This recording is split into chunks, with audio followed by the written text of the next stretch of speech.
The story begins with two people locked in an intense sparring match. A sharp punch landed on an arm, and the force of the impact rippled throughout the entire training hall. The fighters were the protagonist and his training partner, engaged together in a brutal practice session. After taking several heavy blows, the protagonist's partner finally cried out, no longer able to endure the pain. He admitted that the punches were far too strong and praised the terrifying power behind the protagonist's attacks. Calmly, the protagonist replied that he had achieved a breakthrough to the micro level just 2 days earlier. This led to a brief explanation of the 5 levels of martial arts mastery that existed in this world: basic, proficient, micro level, mastered, and perfect. Upon hearing this, his partner was devastated. He said that no other student in their class could come close to the protagonist anymore, while the protagonist was still prepared to continue training. Exhausted, the partner begged him to stop for now. In the end, he gave up and left, calling the protagonist a complete maniac who thought of nothing but training. As he exited, he said goodbye to Teacher Lee, who calmly reminded him to put on his clothes before leaving. Teacher Lee then approached the protagonist with a serious expression and asked why the 30,000 enrollment fee still had not been paid. The protagonist lowered his head and asked for more time, explaining his family's situation. Teacher Lee sighed and said there was nothing he could do. After practice, the protagonist was left alone and continued training by himself. His heart felt heavy as thoughts of the unpaid fee repeatedly surfaced in his mind. He remembered that his parents had died when he was only 3 years old. Since then, he had lived with his aunt and uncle, who had always supported his path as a martial artist. In a world filled with monsters, becoming a martial artist was an extremely profitable career. Because of this, the protagonist felt deeply distressed about being a burden on his family. Even after relentless training, the protagonist returned to his small, modest apartment. Before entering, he overheard his aunt and uncle talking inside. They were struggling with rent, and there was little money left.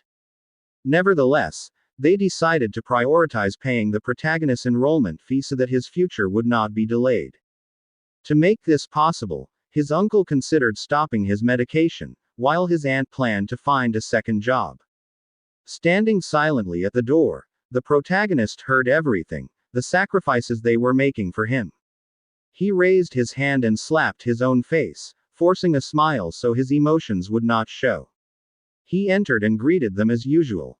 His aunt immediately scolded him for coming home so late from training. The protagonist offered to massage his uncle, but was simply told to get proper rest. That night, the scene shifted to the protagonist's small room. He lay on his bed, staring at the ceiling, his thoughts in turmoil. After a long silence, he made a decision. He would solve everything on his own. If he needed money quickly, there was only one place that could provide it. The next day, the protagonist arrived at a modern building hidden beside a small forest. Beneath it lay an underground fighting arena, a place where the only rule was victory. The announcer's voice echoed throughout the venue as he introduced the fighter of the night, the Minotaur, the protagonist. To claim the 60,000 prize, he would need to win 4 consecutive matches. The crowd watched him and began whispering, thinking he was just a newcomer. The announcer advised him to hype up the audience. He hesitated, unsure of what to say, until the announcer explained that provocation was part of the show. Once he understood, the protagonist shouted that he would not lose, openly challenging anyone brave enough to face him. The audience was stunned by his audacity. Many believed he would be defeated easily, but his words ignited the atmosphere.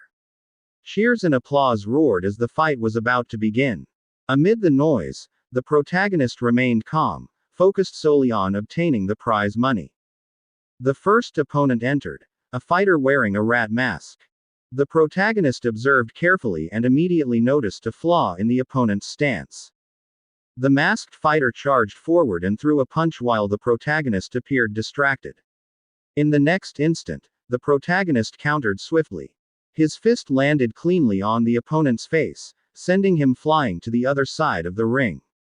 The match ended instantly. The protagonist claimed his first victory and wasted no time, immediately calling for the next challenger. The arena erupted with excitement, awed by the overwhelming strength of the Minotaur. The second fighter entered with contempt, claiming the protagonist's luck would not last. The protagonist gestured for him to attack, intending to test his own strength. The opponent charged without hesitation. The protagonist met the punch with his own fist, and a powerful shockwave burst through the air. The opponent's face turned pale in disbelief. The protagonist knew the truth. His strength had already surpassed this level. Seizing the moment, he delivered a heavy punch to the opponent's face. Noticing the opponent's excessive commitment and exposed waist, he followed with a brutal kick to the abdomen, sending the fighter flying out of the arena and ending the match. Just like that, the protagonist claimed his second victory with ease. He stood alone in the ring, waiting for the next opponent. Inside a luxurious private room, a man in a suit observed the scene. He closed his eyes and remarked that the Minotaur was far too strong for an apprentice. Seeing 3 consecutive victories, he decided to intervene. Quietly, he arranged the final registered match. At that moment, a masked fighter volunteered to enter the ring. The man gave a brief command, instructing him to conceal his true strength. Back in the arena, the protagonist maintained steady breathing. The previous fights had been effortless with his newly mastered fist technique, but he did not lower his guard. He knew that only one more victory stood between him and the 60,000 he desperately needed. Soon, the final opponent appeared. The crowd erupted when they recognized the challenger, the White Fox. The atmosphere shifted instantly. Whispers spread through the audience, calling him a quasi-martial artist, a level beyond ordinary fighters. For many, allowing such a match crossed the line. The protagonist understood the fight would not be easy, but retreat never crossed his mind. The White Fox approached with a faint smile, relaxed and confident. He told the protagonist not to worry, as he knew how to stop his punches. As both warriors took their positions, the announcer declared the final match. The bell rang, and they charged at each other. Without hesitation, the protagonist launched a full power punch. The White Fox met it head on, blocking with his own fist. When their fists collided, the protagonist felt terrifying strength. His entire arm nearly trembled. He realized that the White Fox was not merely a quasi-martial artist. He had deliberately been suppressing his true power. The White Fox stared intently and took a deep breath. In the next moment, he unleashed the Thunder Fist, striking the protagonist directly. The impact was violent, and the shockwave surged through the protagonist's entire body. For the first time, he experienced the terrifying force of a true martial artist. In the audience, some recognized the technique and shook their heads, knowing the Minotaur stood no chance. The White Fox continued his assault, unleashing relentless punches while urging the protagonist to reveal his true strength. The protagonist could only defend himself. He knew that if this continued, defeat was inevitable. He searched for an opening, but the White Fox gave none. In a brief lapse in defense, a punch struck the protagonist's face. He was sent crashing to the ground, his vision blurred and his body unresponsive. His consciousness slowly faded as the roar of the arena dulled. The White Fox stepped forward, placing his foot on the protagonist's mask, coldly stating that the prize would not be his. He offered a deal. Join them, and he would get the money. The protagonist refused immediately. The White Fox's expression darkened as he warned that refusal came at a cost. Lying on the floor, the protagonist questioned their dignity as martial artists. Those words shattered the White Fox's last shred of patience. There was no reason to continue talking, so he decided to end it. He declared that he would cripple the protagonist so he would never fight again. As he prepared a powerful kick, the threat echoed in the protagonist's mind, along with memories of his dream and his family's sacrifices. At that moment, the White Fox charged with the finishing kick. At the last second, the protagonist moved and narrowly avoided the attack. The White Fox was shocked. Despite the brutal punishment, the protagonist stood up once more, surrounded by a blazing aura. As he slowly walked forward, he repeated that he would not fall here. The white fox was stunned. Despite everything, the protagonist was still standing. The protagonist thought of his family and all the sacrifices they had made for him. He knew he could not accept a future where he failed. Suddenly, a strange screen appeared before him, asking what he was willing to sacrifice for his faith and family. With a fierce roar, he answered without hesitation that he would sacrifice everything. A terrifying aura erupted from his body and spread violently. The screen asked again if he was prepared to pay the price. The protagonist shouted, "Yes." In the next instant, reality shattered, and he was transported to a strange, digital-like space.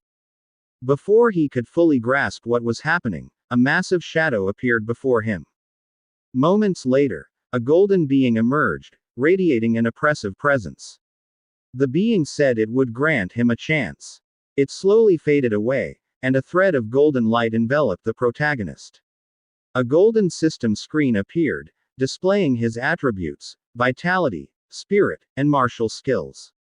He touched the screen and selected the first mission option, a beginner tutorial, defeat the white fox and improve his martial arts. Before he could react, a clone identical to him appeared and immediately attacked. The protagonist relied on instinct to evade the punch. He noticed the clone was using the Vajra fist perfectly, exactly as described in the manual.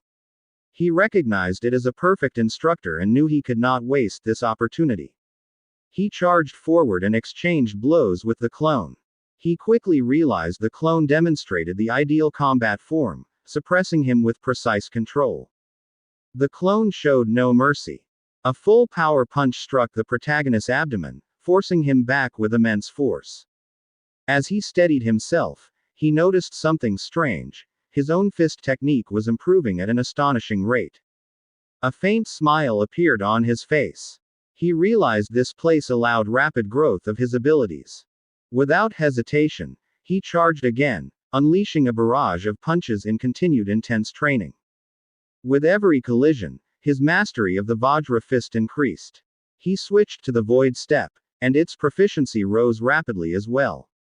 In a very short time, he nearly reached the limits of his skills. Floating light palm was the first to break through to the micro level, followed by void step. In a decisive exchange, the Vajra fist advanced to the master level. The training ended, and the clone dissolved into fragments of light, leaving the protagonist exhausted and heavy. The system screen appeared again, congratulating him and asking if he wished to return to reality. He agreed. In the blink of an eye, he was back in the underground arena, standing directly before the white fox. Enraged, the white fox charged and unleashed all his power, launching the Thunder Rush fist to end the fight with a single blow. The protagonist easily avoided the attacks. To him, everything seemed to slow down. In the next instant, he moved.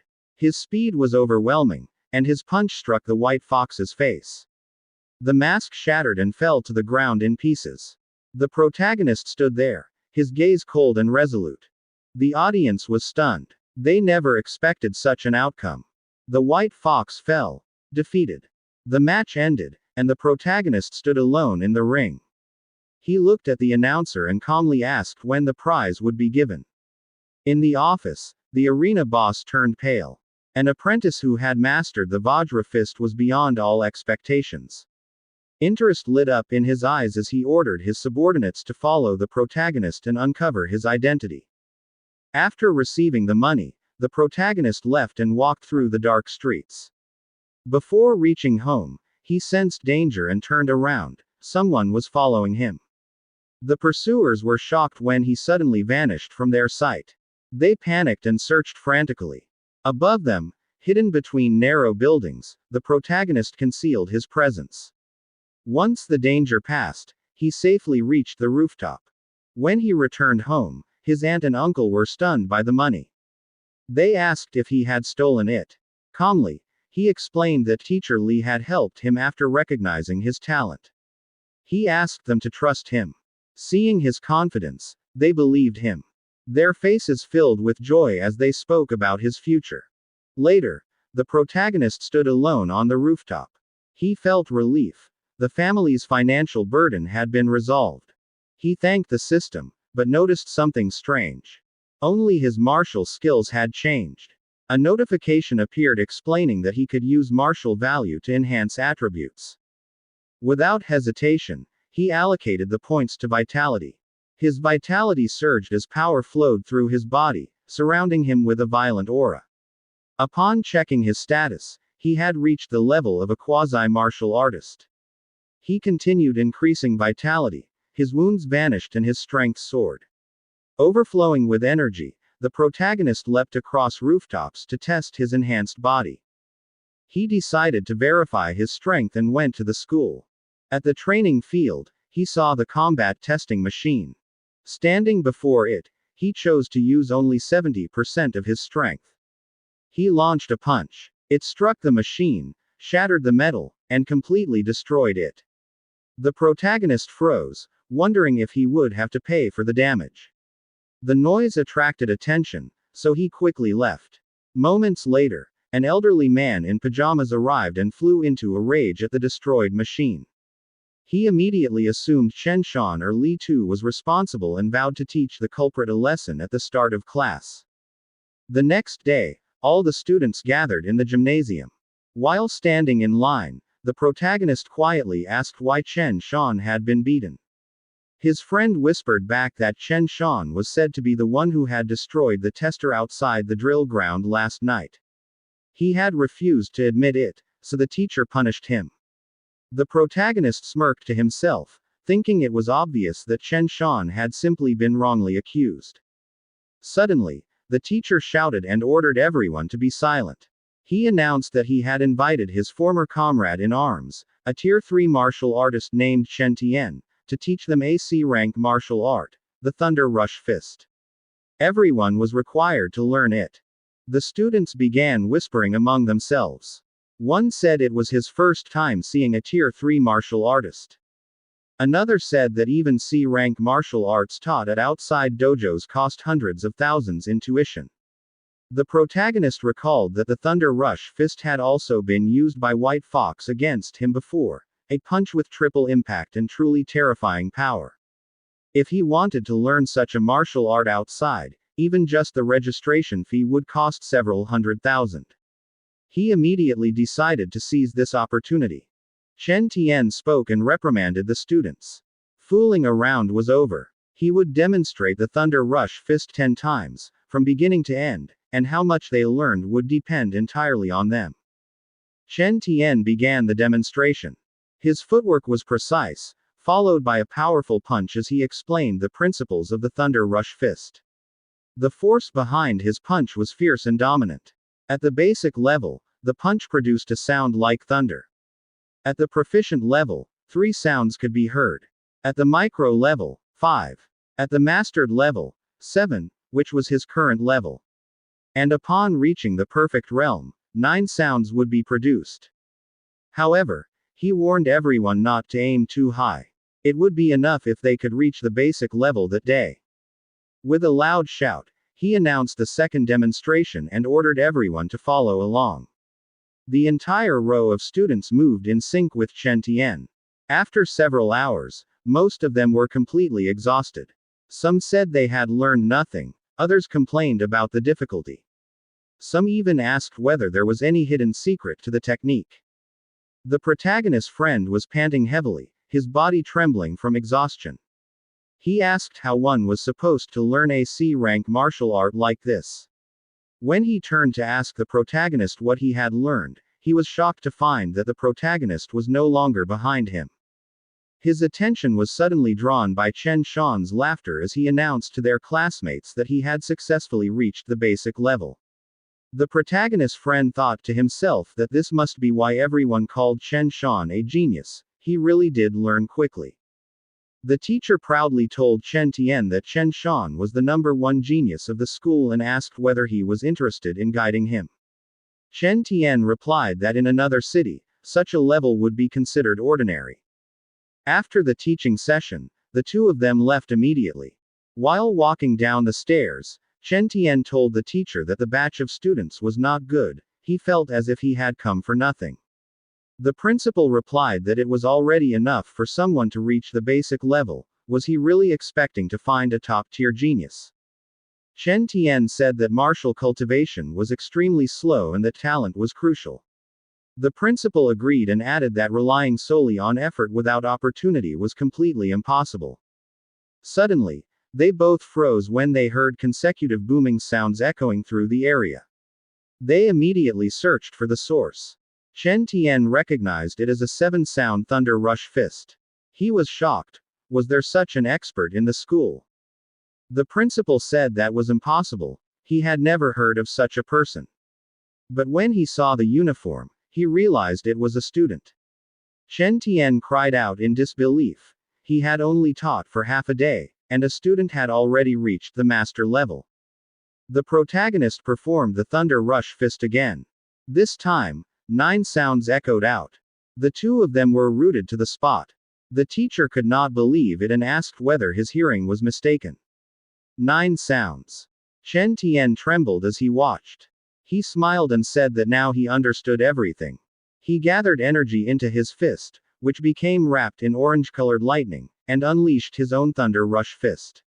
8 sounds rang out, the sound he had long yearned for.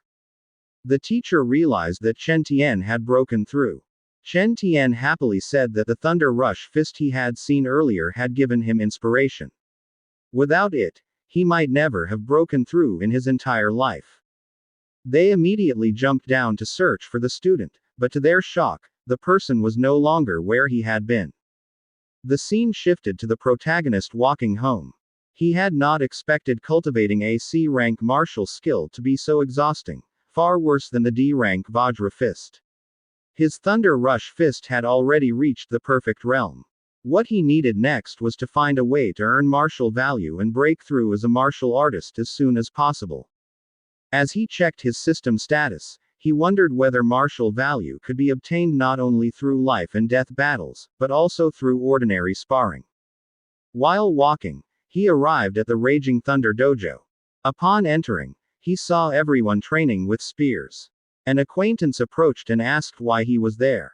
The protagonist replied that he had just come by to practice. Suddenly, a man kicked one of the trainees.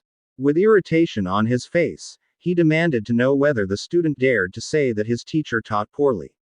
If the student's comprehension was weak, he should admit it instead of making excuses. The protagonist asked what was going on. The acquaintance whispered that the dojo had a new instructor, extremely strong, but disdainful of ordinary people and careless in teaching. His disciple, Li Yan, was also very powerful. Li Yan spoke mockingly as he prepared to punch, saying that someone at this level actually dared to challenge him. Before he could strike, the protagonist grabbed him and said that was enough.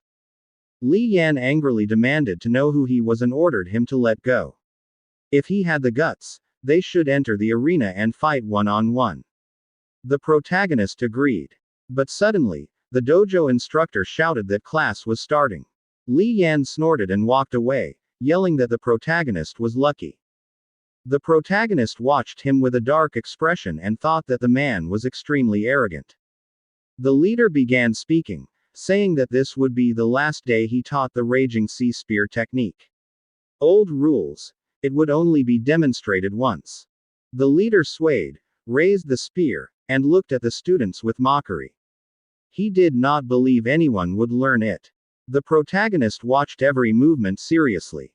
It felt as if his eyes were reflecting the movements directly into his mind. After the demonstration, the leader slammed the spear down and turned away, saying that how much they learned depended on them. Once the door closed, everyone complained. It was shown only once, and they had not even seen it clearly. Meanwhile, the protagonist's determination burned fiercely. He grasped the spear and thought that the essence of the technique was like a dragon roaring through the sea, its momentum like endless waves. He began to swing the spear, and blue energy flowed as his movements continued. His companions were stunned. It was as if he had already learned the technique. Someone asked what kind of prodigy he was, or whether they themselves were just truly incompetent. Suddenly, Li Yan came out and angrily demanded to know who was making noise and who had learned the technique. When he saw the protagonist, he stared seriously and realized that he truly had learned it. He decided to test the depth of his ability. The protagonist stopped his movements when Li Yan said he would guide him. The protagonist agreed. However, the acquaintance warned him that although Li Yan had a bad temperament, he was extremely strong. The protagonist told him not to worry. When the protagonist asked Li Yan to teach him, Li Yan shouted angrily and called him arrogant.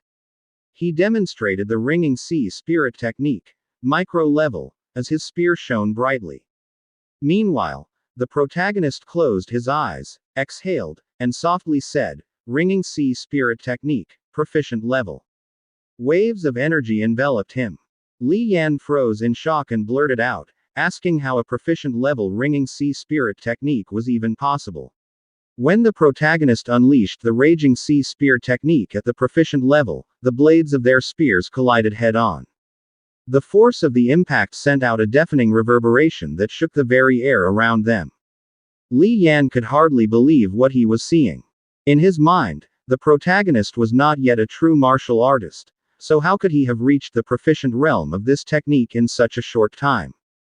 Suddenly, the protagonist's eyes shone with a golden light. He swung his weapon with all his strength, and the sheer force sent Li Yan's spear flying away. At the same time, a golden notification appeared before the protagonist, announcing that he had defeated a martial artist. Despite his lower rank, his martial value increased and reached 35. The protagonist silently stared at the notification, lost in thought. Just as he had expected, even an ordinary sparring match could still grant martial value.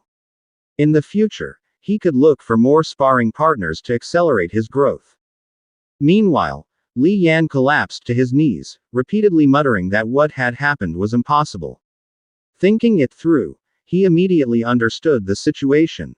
The raging sea spear technique had already reached the proficient realm.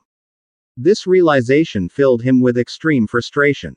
He himself had endured years of hardship and relentless training just to reach that level. Overwhelmed by emotion, he shouted out loud, questioning what meaning there was left in all his efforts.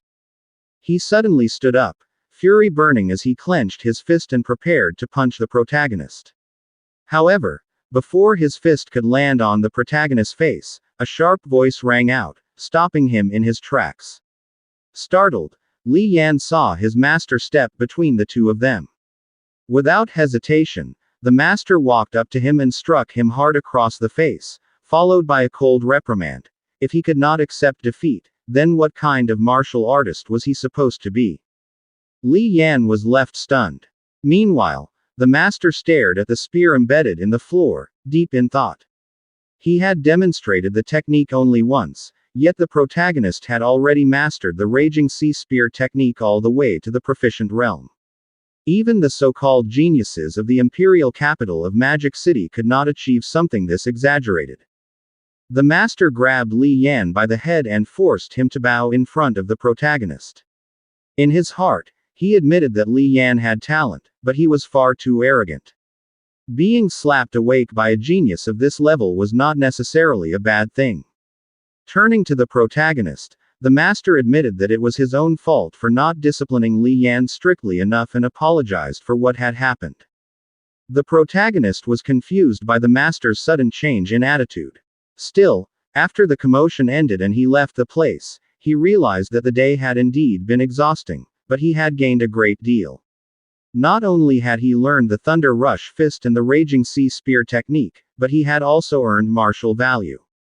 As he walked home, he checked his status screen and thought about how to allocate the 35 martial value he had obtained. He remembered that there were only a few days left before the school exam. Wealthy students had already prepared high-end alloy weapons. He, too, needed to prepare his own weapon as soon as possible. In his opinion, he felt most comfortable using a long spear, and it would likely become his main weapon from now on. He needed to buy an alloy long spear. However, the little money he had was not even enough for his aunt's medical treatment, let alone an alloy weapon. He sighed deeply and wondered if there was any other way to earn money. As he walked, he suddenly stopped when he heard a television announcement from a convenience store about the Star City wilderness. Ferocious beasts were increasing in number every day. The city lord was calling on martial artists to hunt ferocious beasts in exchange for generous rewards. The protagonist asked himself whether he should leave the city to hunt ferocious beasts. After a while, he arrived home. Before he could even enter, he heard his aunt scolding his uncle. Hadn't little Hong already given them money the day before? Why did he still need to work so hard? His uncle replied that little Hong was still young, and it made no sense to rely on him to support the family. As long as he could still work, he needed to save up for their future. Their conversation was interrupted when the protagonist walked in and called out to them, saying that he was home. He immediately went to his aunt and suggested that he would take care of the household chores. However, his aunt told him to rest right away, as she always did. The protagonist did not argue.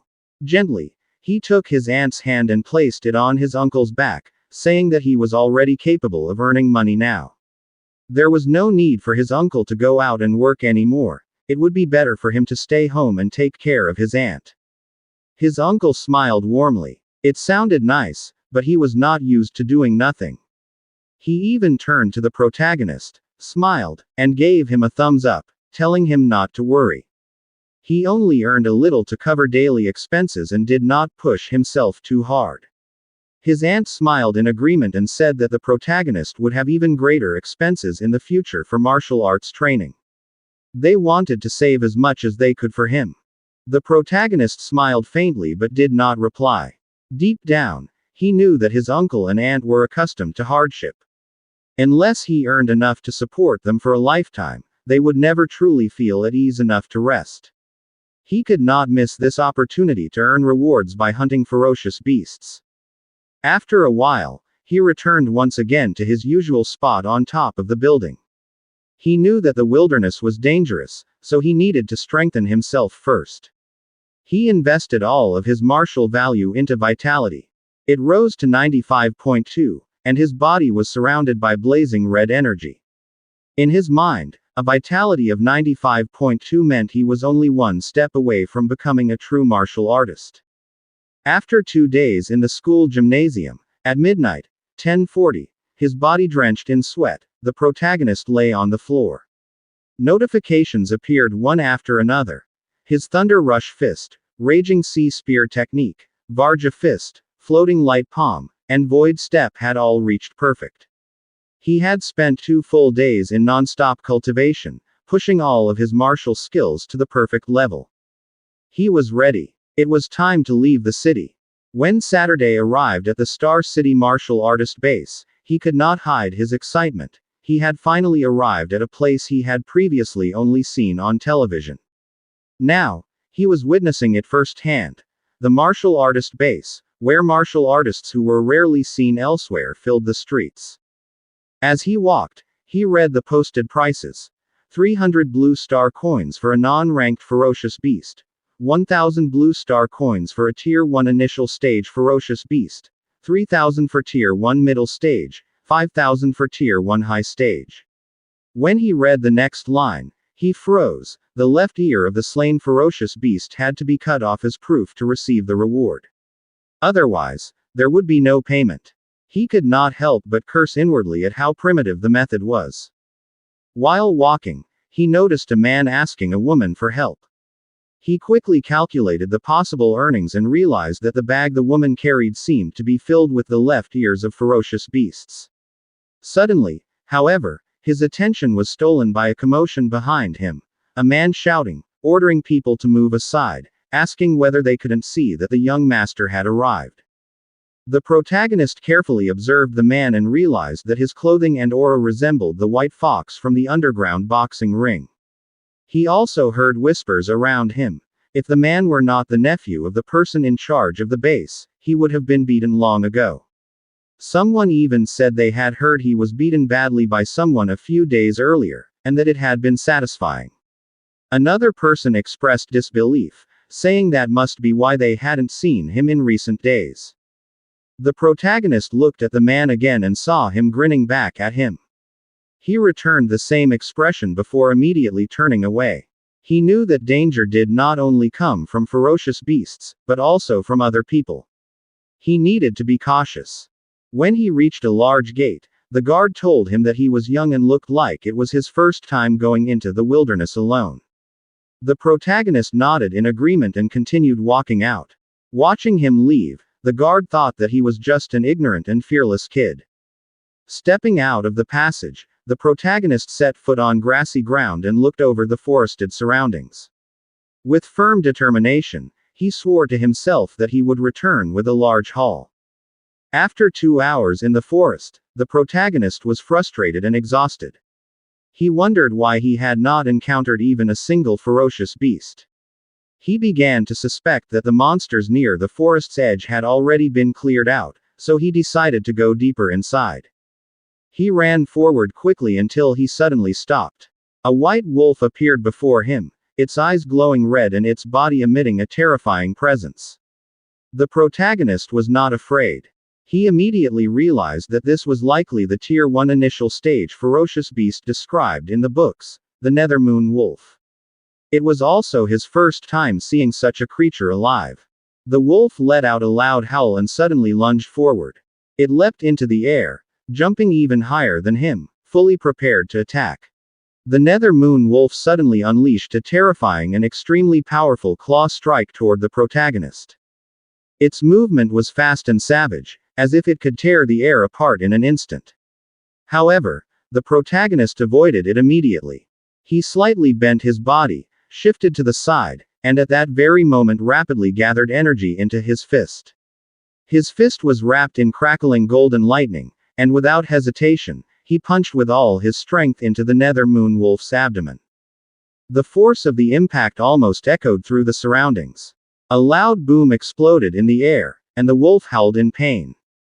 Driven by the overwhelming power of the punch, the Nethermoon wolf was sent flying backward and violently slammed into a large tree.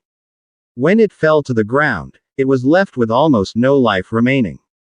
The protagonist quietly and solemnly observed the dying body of the Nethermoon wolf. The lightning had not yet completely dissipated. The golden lightning still lingered around his hands, flickering slowly. He smiled as he stared at his slightly trembling hand. At that moment, he realized what it truly felt like to fight monsters, more thrilling, more addictive, and more exciting than he had imagined. It was now clear in his mind that he could kill a Tier 1 initial stage ferocious beast in a single move. Because of this, he could not help but wonder whether he would be able to face a Tier 1 middle stage ferocious beast. While he was lost in thought, he suddenly felt the presence of watching eyes behind him. Only moments passed before a Tier 1 middle stage ferocious beast appeared, a gigantic raging black bear. Its eyes glowed red as it roared loudly, displaying its ferocity and preparing to attack. However, only a short moment later, an extremely loud sound echoed through the area. This was followed by the violent collapse of the massive black bear onto the ground. It lost its life before the battle could even properly begin. The protagonist realized that with his current strength, as long as he did not challenge a Tier 2 ferocious beast, he would not be in serious danger. He quietly observed the body of the raging black bear he had defeated using only a single lightning-wreathed punch. To claim the 3,000 currency reward, he took the bear's ear. At that moment, a notification appeared, a reminder that his accumulated martial value was sufficient for him to enter and break through as a martial artist, urging him to upgrade as soon as possible. The protagonist was delighted. At last, he could break through and become a true martial artist. However, before his emotions could fully settle, he suddenly sensed an extremely powerful and frightening aura. He immediately turned his head, and a question arose in his mind: what kind of ferocious beast was that?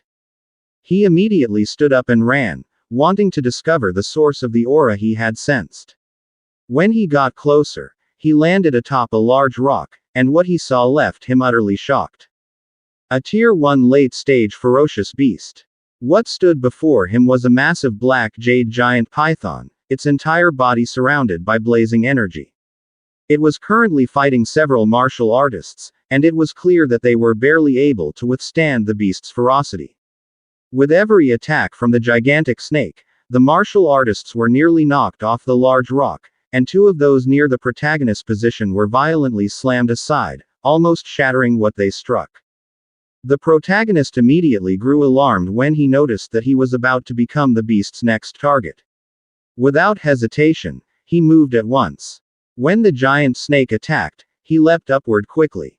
But before he could fully land, the black jade giant python violently swung its tail to launch another attack. The beast's movement was so fast that he could barely avoid it. With no other choice, he blocked the attack with his hands wrapped in golden energy. The force of the blow sent him flying backward, and he coughed up blood. He fell near the corpse of a martial artist who had been killed by the beast. That person's spear was stuck right in front of him. He slowly wiped the blood from his mouth, then grabbed the spear.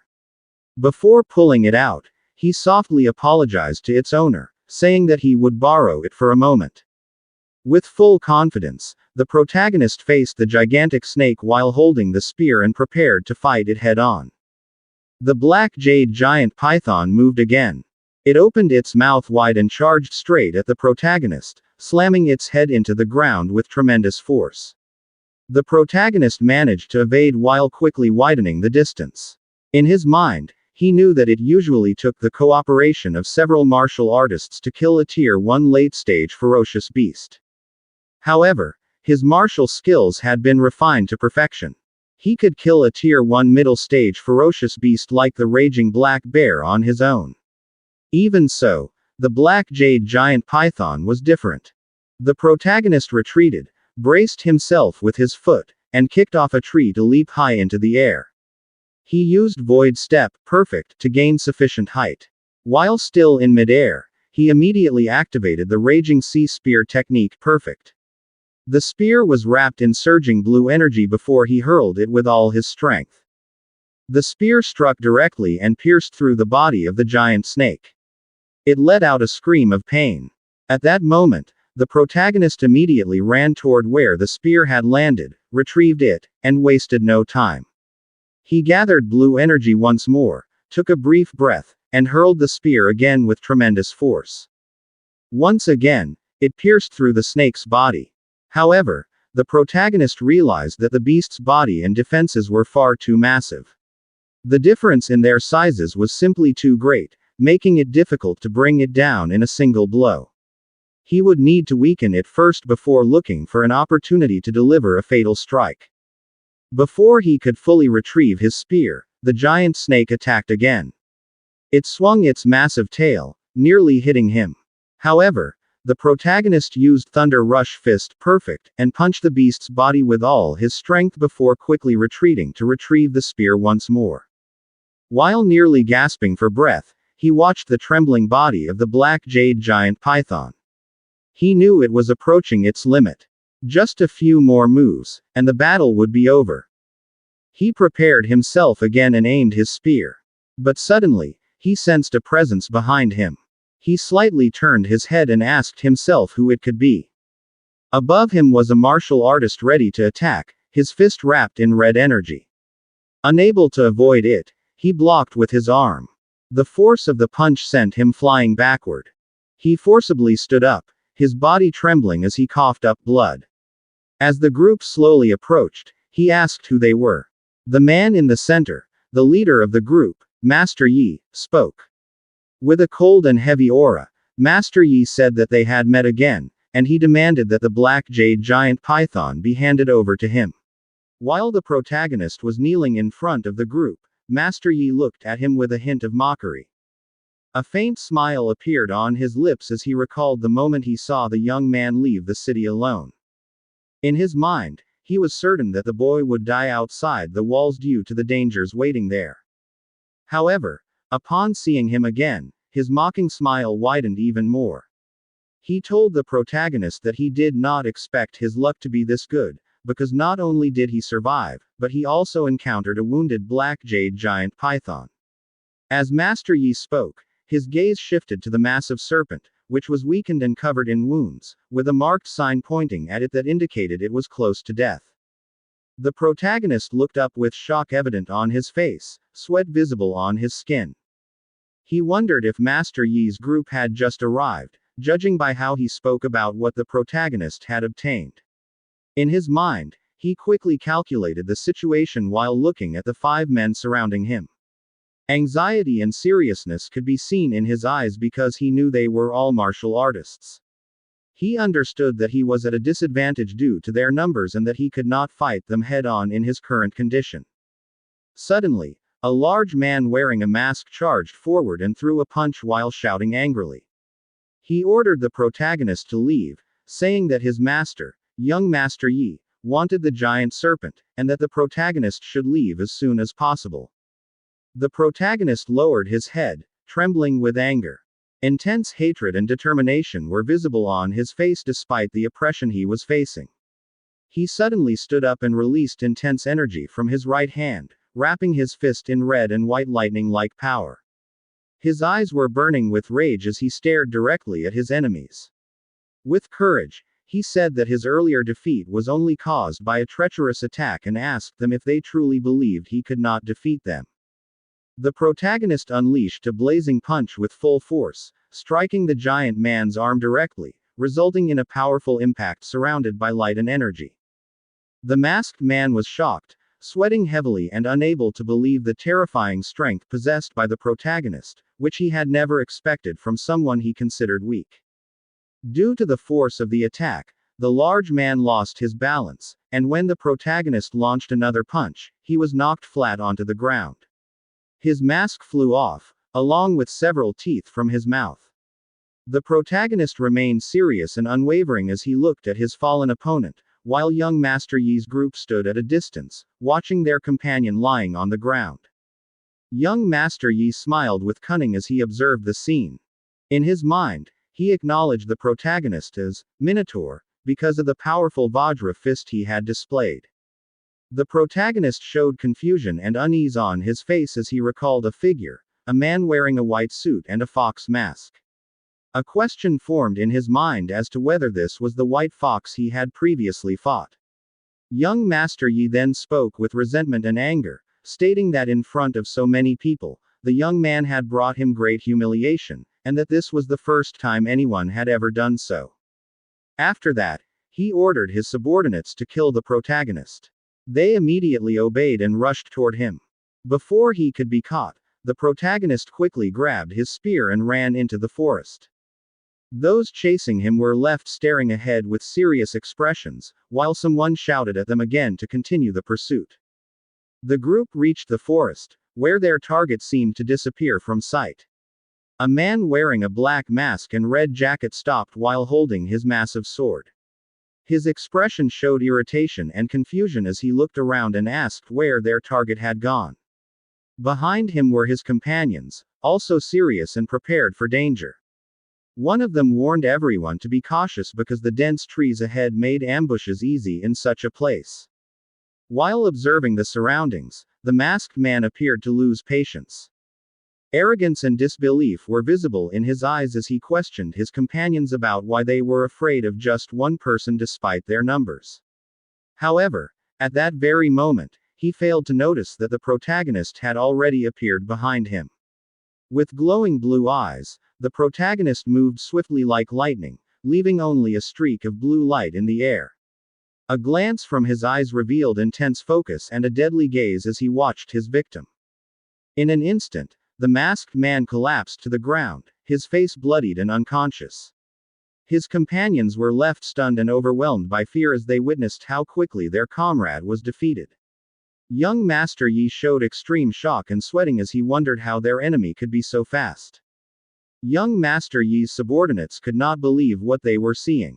One of them shouted in fear and shock, stating that the technique used was the 9 Echoes Thunder Rush Fist. According to him, even Tier 3 martial artists could not train this technique to a perfect level. Due to the intense pressure and fear, Master Yi lost control of his emotions. Trembling, he angrily shouted for his subordinate to be quiet. He could not accept what was happening and repeatedly questioned how their enemy possessed both the perfect Vajra Fist and the perfect Thunder Rush Fist.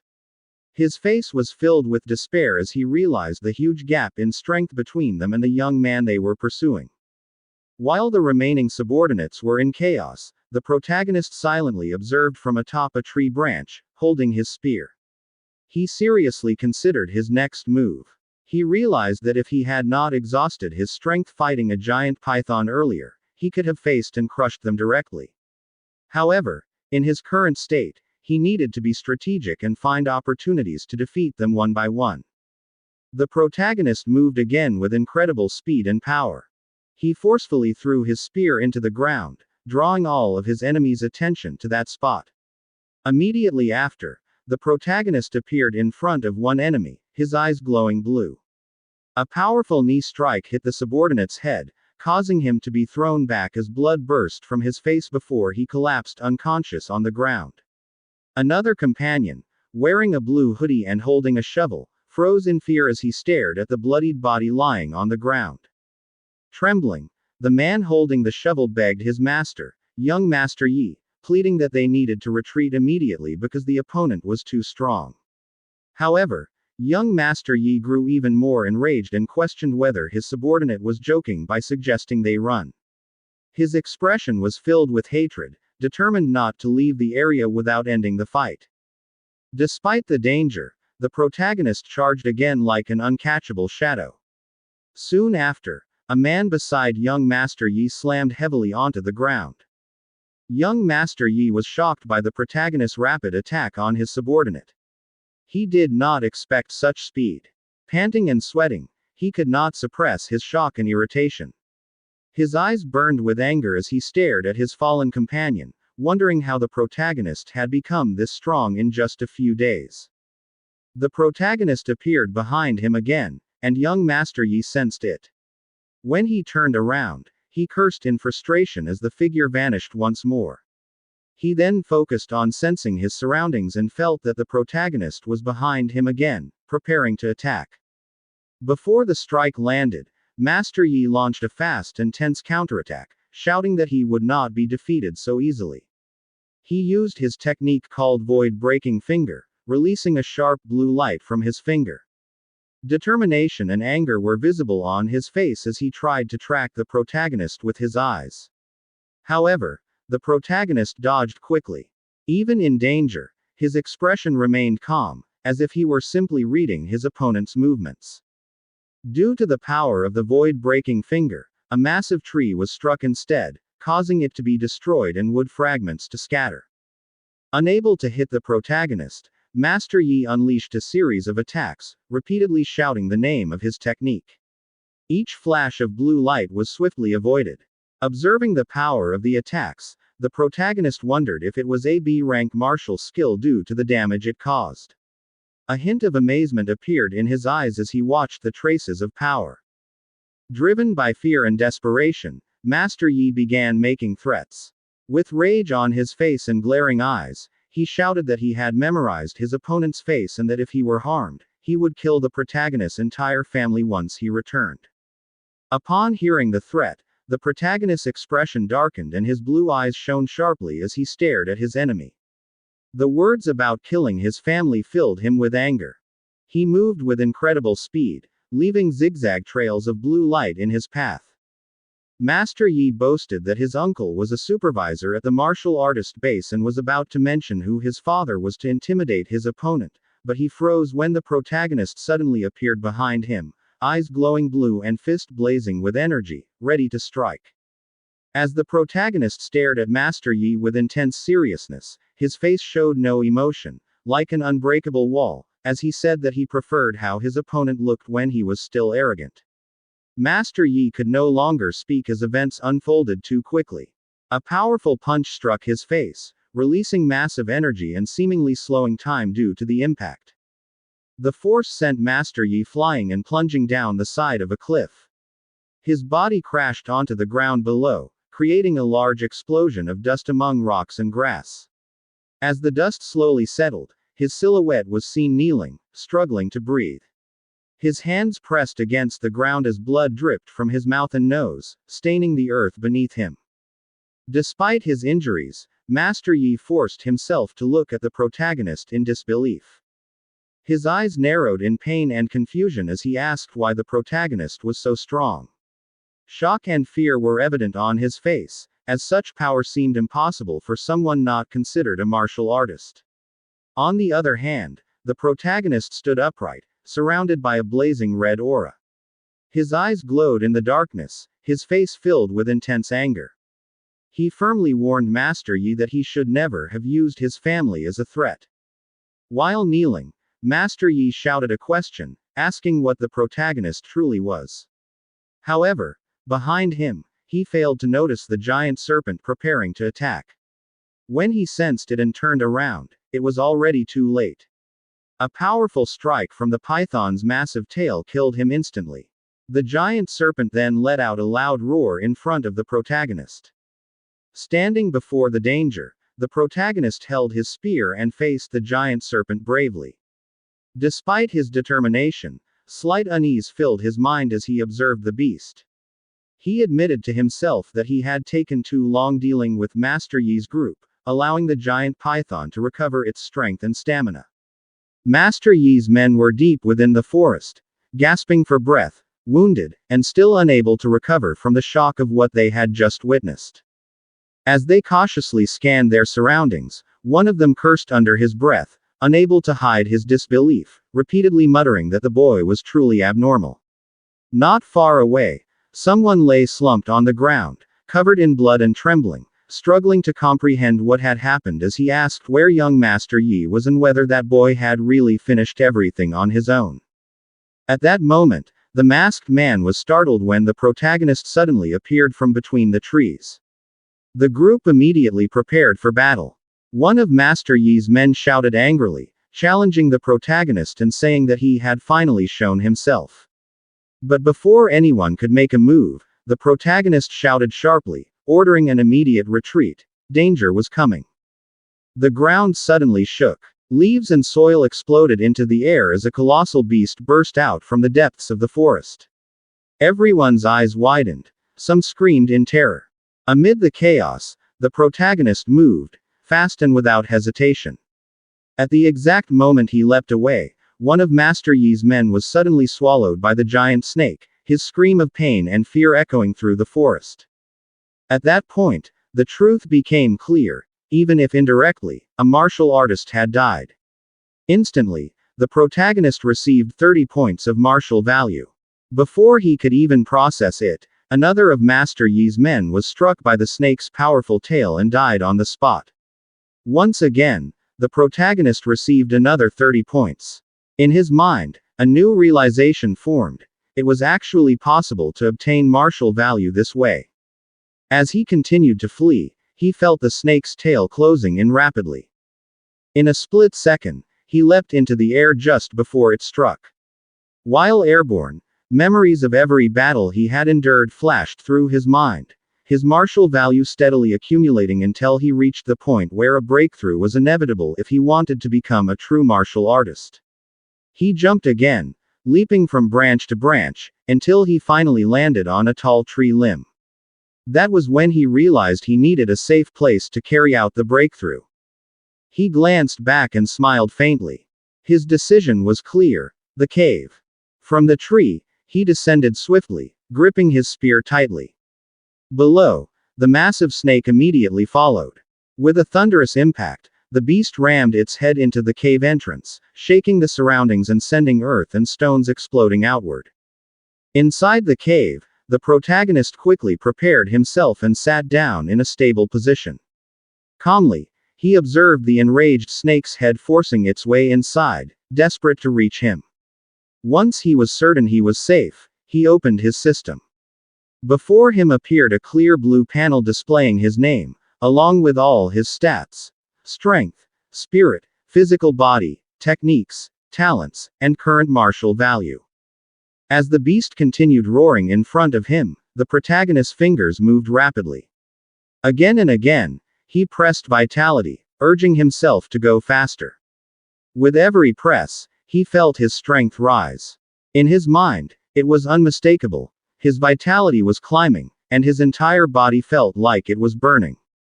The blood in his veins no longer felt like blood, but flowing magma, hot, heavy, and filled with power. Around him, signs of rising vitality appeared one after another until it finally reached 100 points. The moment it hit the peak, red energy burst from his body.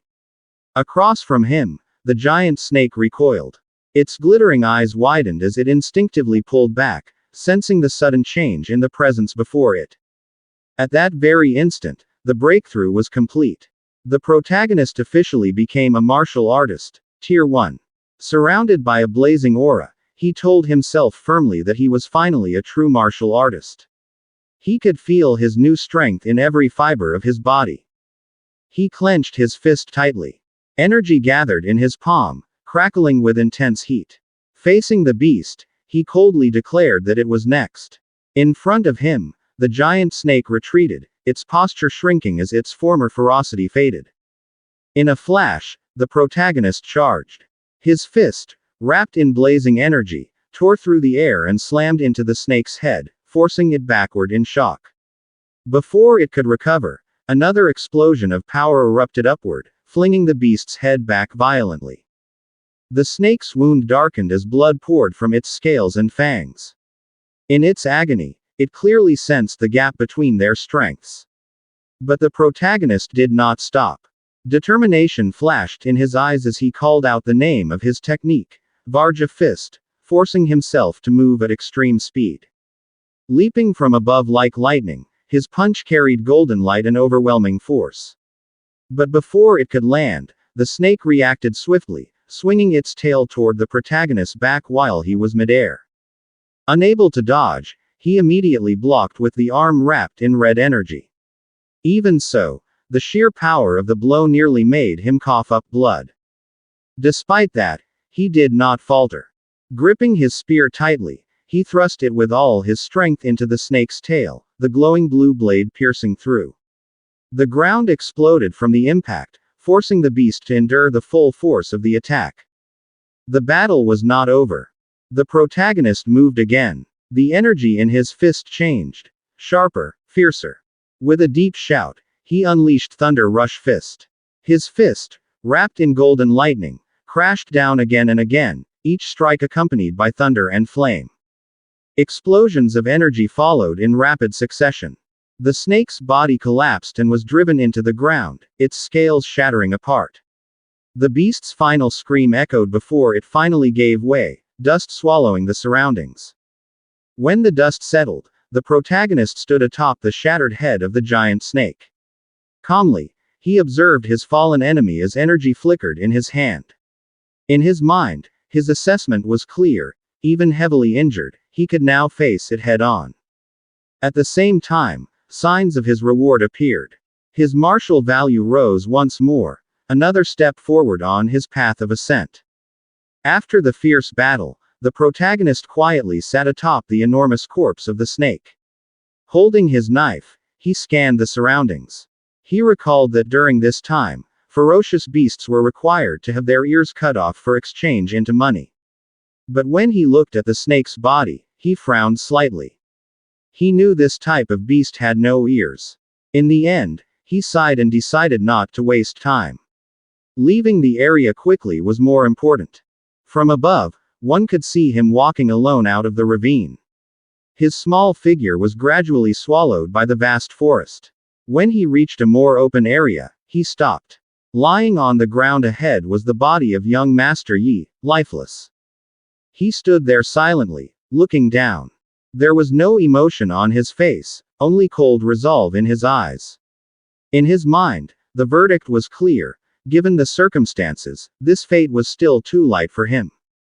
He knelt and began searching the body, rummaging through its belongings while thinking about what kind of high-level martial technique had been used against him earlier. After a while, he retrieved a small book. When he read the title, his expression changed slightly. It was a technique called Void-Breaking Finger. The scene shifted. Night fell. In the depths of a silent valley, a cave glowed faintly from within.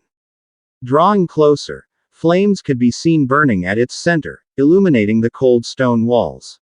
Inside, the protagonist sat cross-legged, his spear resting beside him, the book open in front of him. In his mind, The assessment was clear. He had already mastered the entire introductory cultivation method of void-breaking finger. The next step was to use the system to fully grasp it quickly. As he meditated quietly, the surroundings suddenly changed. The firelight vanished, replaced by a strange blue space. Before him, a figure slowly began to form. He called out loudly for it to reveal itself. Moments later, the familiar yet mysterious figure fully appeared. In an instant, it attacked with void-breaking finger. He narrowly avoided it, but a small wound still appeared on his cheek. What followed was a fast and brutal exchange. Explosions of energy echoed repeatedly as the technique's proficiency rose steadily, from low percentages toward higher stages. But along with the surge of power came a sudden blow to his head. He staggered back, coughing violently, feeling the overwhelming pressure of the technique. In his mind, he admitted clearly, as expected of AB rank martial skill, even at the basic realm, it was enough to nearly crush his body. Even so, he was not afraid. Instead, he calmly told himself that he needed to find a real monster to test its full power. 3 days later, in the forest, a massive bear charged at him, its eyes blood red as it roared. The protagonist did not retreat. In an instant, he raised his hand and released void-breaking finger. A blue beam pierced through the bear's fur and flesh. The force sent the beast reeling as blood sprayed and its body slowly collapsed. After the battle, the protagonist stood quietly. Energy flickered at his fingertip. Satisfaction and confidence were visible on his face. He told himself clearly, he had reached the perfect level of the technique. This was the power worthy of AB rank martial skill. At the same time, the system notification appeared. Void-breaking finger had been fully mastered and reached the perfect stage. Without hesitation, he decided to return. From above, the martial artist base came into view, busy and crowded. Inside, lively discussions filled the air as people assessed their hunting gains. Some praised the Thunder Squad, saying their actions were savage and that they had slain countless beasts. When the amount, 230,000, was mentioned, many gasped in shock, recognizing it as enough to live comfortably for a long time. But suddenly, everyone's attention shifted. Not far away, a spot was surrounded by a massive crowd. Whispers spread. Apparently not a single non-ranked ferocious beast had been killed. Instead, everything brought back was Tier 1 ferocious beasts. The shock only deepened when it was revealed that several were even at the high stage. At the counter, the protagonist stood quietly, spear in hand. His gains were counted one by one. 72 Tier 1 initial stage, 83 middle stage, and 17 high stage. When the total value, 406,000 blue star coins, was announced, nearly everyone's eyes widened as the chatter intensified. Amid the noise, the protagonist frowned slightly. In his mind, he admitted he may have gone too far and drawn too much attention. If he had known, he would have held back a little. Before long, the atmosphere in the base changed abruptly. From above, commotion was visible as martial artists moved rapidly. A loud shout rang out. Was the base under attack? Someone responded that it was impossible, as many high-level martial artists were stationed there. In the midst of the tension, a man gripped a broken wall tightly. Rings on his fingers gleamed as he angrily ordered the base to be sealed. No one was to escape. He was the one in charge. Yi Qi, Yi Feng's uncle. His subordinates immediately complied. Moments later, a bespectacled man approached, visibly anxious as he asked what had happened. That was when Yi Qi's fury finally exploded. His voice trembled as he shouted that Yi Feng was dead, along with the 4 martial artists who had accompanied him. The crowd exchanged looks. Some couldn't believe it. Others whispered among themselves. Someone said, "Well done killing him. Who hasn't been robbed by Yi Feng?" Others spoke coldly, saying that if the killer had hidden their identity better, they could have lived quietly. Some even openly declared that the scourge was finally dead. Yi Qi ignored all of it. He firmly ordered that no one be allowed to leave. He explained that AB rank martial skill had been used, and since Yi Feng's body was missing, everyone had to be investigated. Among the crowd, the protagonist stood quietly, spear in hand. His face was calm. In his mind, the calculation was clear. Based on the corpses, the giant snake had definitely killed them. And this time, fate seemed to be on his side. As the space around him gradually tightened, he noticed people approaching. He thought briefly but showed no sign of panic, standing straight and steady. After a while, Yi Qi stepped forward. The crowd scattered instantly, leaving the two facing each other in the center. Yi Qi's presence was heavy, his gaze cold. He addressed the protagonist as a younger brother, saying he had heard the news and praised his achievements. Killing ferocious beasts worth over 400,000 was proof of. Yi Qi's secretary spoke up, confusion clearly written across his face. From his perspective, the young man standing before them was no more than a Tier 1 initial stage martial artist. And yet, that same youth had supposedly slaughtered an absurd number of ferocious beasts. It made no sense. Nothing about it aligned with logic or experience. As the silence stretched on, suspicion slowly took root.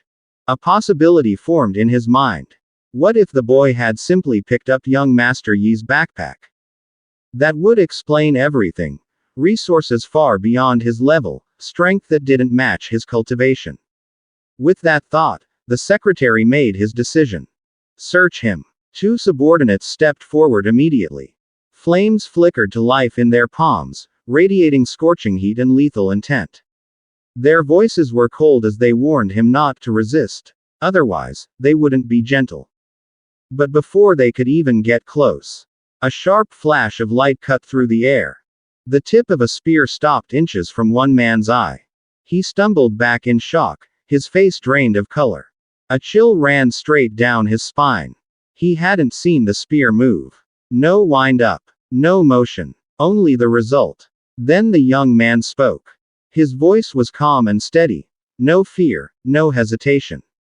He introduced himself as a student of Star City No. 1 High School, then asked plainly whether they truly intended to search him, knowing where he came from. Yi Qi fell silent. The principal of Star City No. 1 High was infamous for fiercely protecting his students. Crossing that line would invite serious consequences. Yet at the same time, this boy was undeniably suspicious. If he truly had killed that many ferocious beasts, then he was a rare genius. And offending someone like that would bring far greater losses than gains. In the end, Yi Qi raised his hand and stopped his men. Stepping forward, his expression grim and his voice heavy with anger, he explained the situation. His nephew had been attacked. And worse, their family's martial arts technique had been stolen. No matter what, the culprit had to be found. He hoped the young man would cooperate. The response came quietly but firmly. The boy hoped he wouldn't be accused without evidence. As compensation for the search, Yi Qi offered 10,000. Without hesitation, the boy countered. 30,000. Inside, he remained completely calm. Yi Feng had died at the jaws of a giant python. And as long as the martial arts technique wasn't found, there was nothing linking the crime back to him. After a brief pause, Yi Qi agreed. They searched him thoroughly. Every item, every corner. Time passed. Nothing. Yi Qi ordered the payment delivered and allowed him to leave. As he walked away, the boy let out a quiet breath of relief. Thankfully, all traces had been cleaned. Otherwise, today would have ended very differently. Still, the investigation wasn't over. Yi Qi ordered his men to continue searching the area. Until all suspicion was cleared, no one was allowed to leave. Meanwhile, the boy planned his next steps. First, he needed to clean himself, wash away the blood and dust, change clothes. Then, he would head to the Martial Artist Association for assessment and registration. He needed a guidance technique, and he needed it fast. But he couldn't afford to waste time. He headed to the martial artist base subordinate hotel. Inside his room, he checked his condition, and the system panel appeared before his eyes. Martial value. 534. He froze. He hadn't realized it had accumulated to this level. Over the past few days, he had focused entirely on perfecting void-breaking finger and hunting ferocious beasts non-stop. He hadn't even checked his martial value until now. His stats appeared. Name: Su Hong. Vitality: 103. Spirit: 23. Physique: mortal body 6%. All of his martial techniques: void-breaking finger, raging sea spear technique, thunder rush fist, vajra fist, floating light palm, and void step, were at perfect level. The system standards were clear. Tier 1 initial stage required 100 vitality. Tier 1 middle stage required 200. If he invested everything into vitality, he could raise it by over 50 points, only a little more and he'd reach the middle stage. But something caught his attention. He hadn't upgraded spirit or mortal body yet. Unsure of their true combat effects, but with plenty of martial value to spare, he decided to test them. He upgraded spirit first. Nothing dramatic happened. No explosion of power. Just a subtle clarity, a sharper mind, smoother thoughts. Then, he upgraded mortal body. Everything changed. A heavy, solid power surged through his entire body.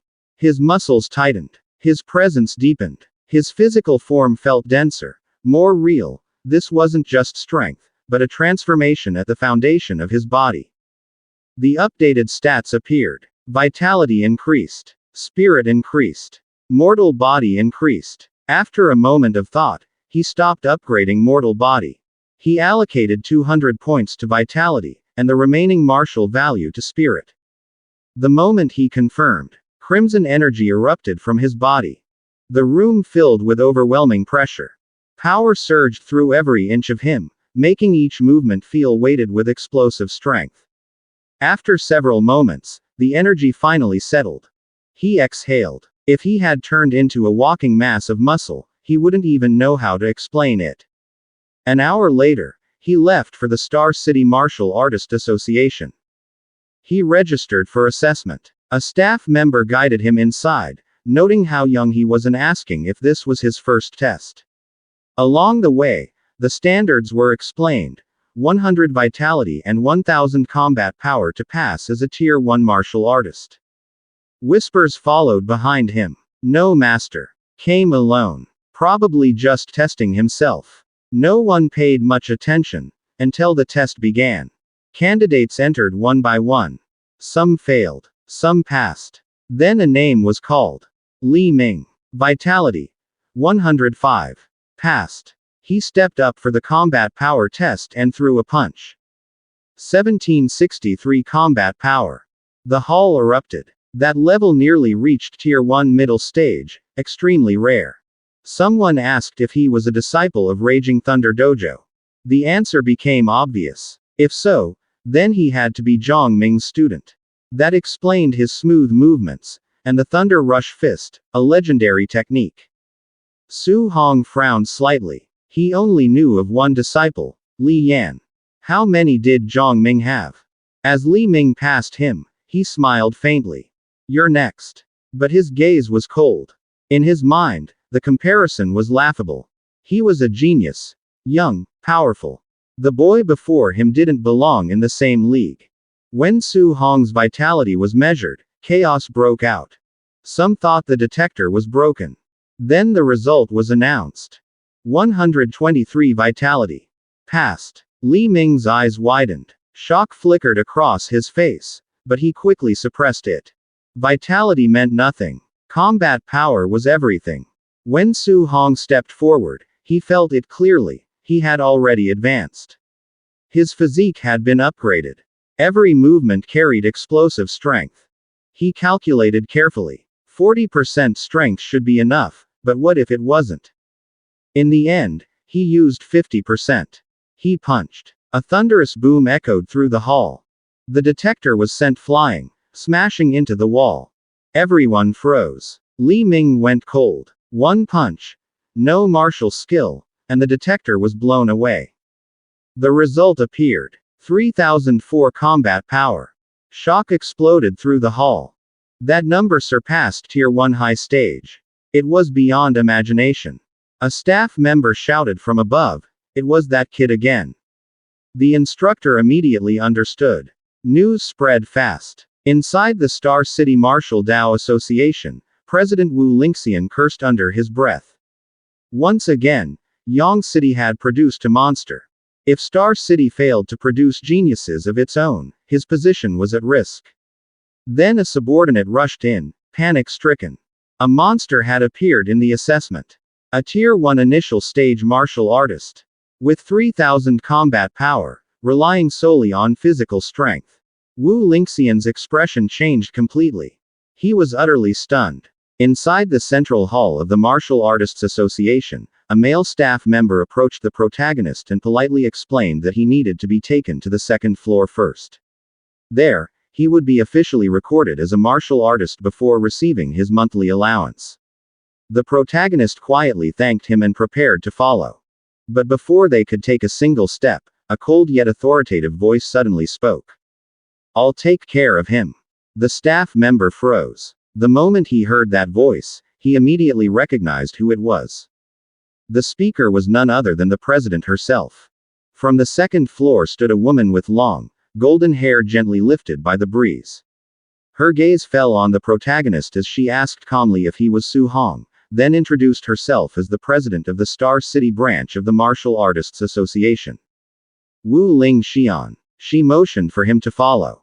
The protagonist simply nodded. Deep down, he hadn't expected the association's president, someone rumored to be a Tier 5 martial artist, to possess such an overwhelming presence. Once inside her office, she asked whether he was a student at Star City No. 1 High School. Wu Lingxian mentioned that the old man Li Chengshan had once complained to her. This year, the school had produced only 2 ordinary Tier 1 martial artists. What he didn't know, however, was that a truly extraordinary talent had been hiding there all along. The protagonist grew even more confused about why he had been summoned personally. He explained that he had only come to register, collect his allowance, and receive a guidance technique. Wu Lingxian waved it off calmly. His martial artist ID and monthly allowance had already been processed downstairs. As for the guidance technique, she would teach it to him herself. Standing in front of him, she asked how deep his understanding of guidance techniques was. The protagonist answered honestly. Based on textbooks, heavenly and earthly spiritual keys had different attributes, and guidance techniques were used to absorb them to strengthen the body. He added that the technique had to match the type of spiritual key being absorbed. Wu Lingxian smiled. The textbook explanation wasn't wrong, but it was incomplete. She explained that guidance techniques weren't only for cultivation. As an example, she demonstrated her heavenly fire guidance technique. A small flame appeared in her palm. When she clenched her fist, roaring flames wrapped around it. She explained that the technique primarily absorbed fire attribute spiritual keys. Not only did it strengthen the body, it also infused attacks with fire attribute lethality. Once the attribute could be released externally, attack range increased as well. With a swift wave of her hand, she unleashed a powerful stream of flames forward. She then added that for most martial artists, merely leaving a faint trace of attribute power in an attack was already considered outstanding. The protagonist was stunned. He had always believed guidance techniques were only for absorbing spiritual keys. The textbooks never mentioned that they could be used directly in combat. Wu Lingxian continued, explaining that heavenly and earthly spiritual keys possessed 7 attributes: mental, wood, water, fire, earth, lightning, and wind. Each differed in strength. Lightning ranked highest in raw offensive power, followed by mental, then fire. However, which guidance technique one could cultivate depended entirely on compatibility. She then picked up a red crystal from her desk. That was when the protagonist realized guidance techniques couldn't be chosen freely. Holding the crystal, Wu Lingxian explained that it was used to measure compatibility. The brighter the crystal glowed, the higher the compatibility. Most martial artists ranged between 20% and 30%. She herself had around 80%, already considered extremely high. She expected a genius like him to exceed 90%. When the protagonist took the crystal, he thought to himself that if someone like her, who reached Tier 5 at a young age, only had 80%, then reaching 70% would already be an achievement. But the next moment, the crystal burst into brilliant red light. Wu Ling Xian's eyes widened as the entire crystal nearly filled with light, illuminating the office. She could hardly believe it. 100% fire attribute compatibility. She immediately explained what it meant. He could absorb the entire fire attribute spiritual key with zero waste. By comparison, her 80% compatibility meant losing 20% every time she absorbed energy. And yet, she was still a Tier 5 martial artist and president of the association. That meant his potential would far surpass hers. She never imagined that a small city like Star City could produce a talent rivaling the geniuses of the imperial capital, Magic City. As the protagonist stared at the crystal, a new thought surfaced. Fire was powerful, but he preferred lightning. At that instant, the crystal shone again, this time with a dazzling golden glow. Both of them froze. After a moment, the protagonist said quietly that his lightning attribute compatibility also seemed to be 100%. Wu Ling Xian couldn't speak. Her eyes nearly went blank. Dual attributes, fire and lightning, both at full compatibility. She wondered what kind of monster stood before her. But it wasn't over. Wind attribute appeared next. Also perfect. One by one, the results came in. All 7 attributes. All at 100%. Wu Ling Xian slowly sank into her chair, shock written across her face. She remembered a time when she herself had been considered a top-tier genius. Becoming a Tier 5 martial artist at 30 was already extremely rare. Yet compared to an existence that defied all logic, she realized she was merely ordinary. To face a being beyond logic, only another being beyond logic could stand against it. For the protagonist, 7 perfect attributes were both a blessing and a burden. Choosing only lightning and abandoning the rest felt like an unbearable waste. So he requested copies of the guidance techniques for all 7 attributes. Wu Ling Xian was stunned.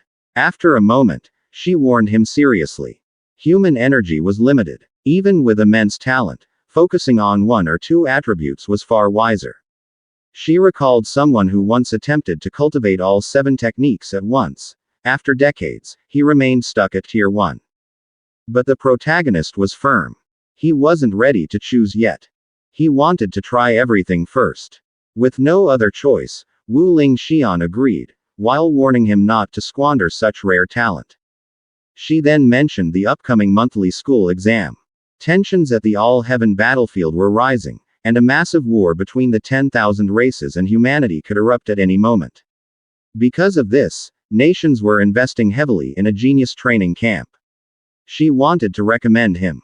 If he took first place in the school exam, he would qualify automatically. Hearing about the 10,000 races war, memories surfaced, more than a decade ago, when he lost all his relatives except his uncle and aunt. His resolve hardened. He would grow stronger. He would never allow such tragedy to happen again. When he returned home, he happily told his uncle and aunt that he was now an official martial artist. They were overwhelmed with joy, nearly in tears. He explained that a Tier 1 martial artist received a 10,000 monthly allowance, meaning his uncle no longer had to work himself to exhaustion. They called him the pillar of the family. The protagonist took a deep breath. From now on, they were safe. At midnight, he tested the guidance technique. Sitting quietly, he circulated his energy. His eyes faintly glowed. He punched the air, and a small flicker appeared around his fist. But instead of flames, only smoke emerged. He frowned. Was this the basic level? Why did it feel so weak? Then a notification appeared. He had successfully learned the guidance technique. When he checked it, it was only level 1. That was when a realization struck him. If it had levels, then perhaps this guidance technique was something only he could upgrade further. As the protagonist stared at the system interface, he still couldn't fully understand how guidance techniques were supposed to be upgraded. He tried using martial value the same way he did with his other skills, but a warning immediately appeared. His martial value was insufficient. Seeing that, he decided not to force the issue. Instead of rushing, it would be better to focus on cultivation first, master all the guidance techniques, and only then look for ways to earn more martial value. With that decision made, he entered cultivation. He studied all the guidance techniques at the same time, and almost instantly, a fierce, blazing aura erupted from his body. Hours passed, and one by one, the thunder guidance technique, water marsh guidance technique, thick earth guidance technique, and spirit wind guidance technique all reached level 1. Inside his body, 7 different forms of spiritual keys now coexisted. However, it was immediately obvious that they rejected one another. At that moment, he finally understood what President Wu had once said. There were geniuses in the past who had cultivated 7 techniques at once, yet remained stuck at Tier 1 for decades. As the violent energy burned through him, pain surged across his body. Veins bulged beneath his skin, and sweat poured down his face. Although all 7 attributes existed within him, he could only activate one at a time. The moment he tried to draw on a second attribute, the two clashed violently, canceling each other out until they dissipated completely. A blazing red flame burst forth from his palm, but only for an instant before it exploded and vanished. When he focused again, lightning-based energy surged out instead. He frowned. Lightning and fire were naturally similar attributes. Was it really impossible to fuse them? He tried again. The energy detonated once more and disappeared. He cursed under his breath, but he didn't give up. Again and again, he repeated the process. Time slipped by until dawn approached. His breathing grew heavy, his body drenched in sweat, his hands trembling from exhaustion. Yet he continued. Lightning surged out once more. This time, he forcefully guided the flames to merge with it. Energy erupted outward in a violent wave as he shouted and held on with everything he had. And finally, he succeeded. After an entire night of relentless attempts, he managed to fuse lightning and fire into a single force. Without wasting any time, he decided to test its power in real conditions and immediately headed out. The scene shifted to the Star City Martial Arts Square. This time, he deliberately chose a Tier 3 combat power tester, unwilling to repeat the incident where he had destroyed a machine before. In the past, using only 50% of his strength, he had already reached 3,000 combat power. Now, he limited himself to 30%. When he threw his punch, the result shocked him, over 2,300 combat power. By his estimate, it should have been around 1,800, but it had exceeded that by nearly 500. If pure lightning alone could do this, then what about lightning combined with fire? Energy gathered in his palm once more. When he struck again, the tester shook violently. The number surged upward.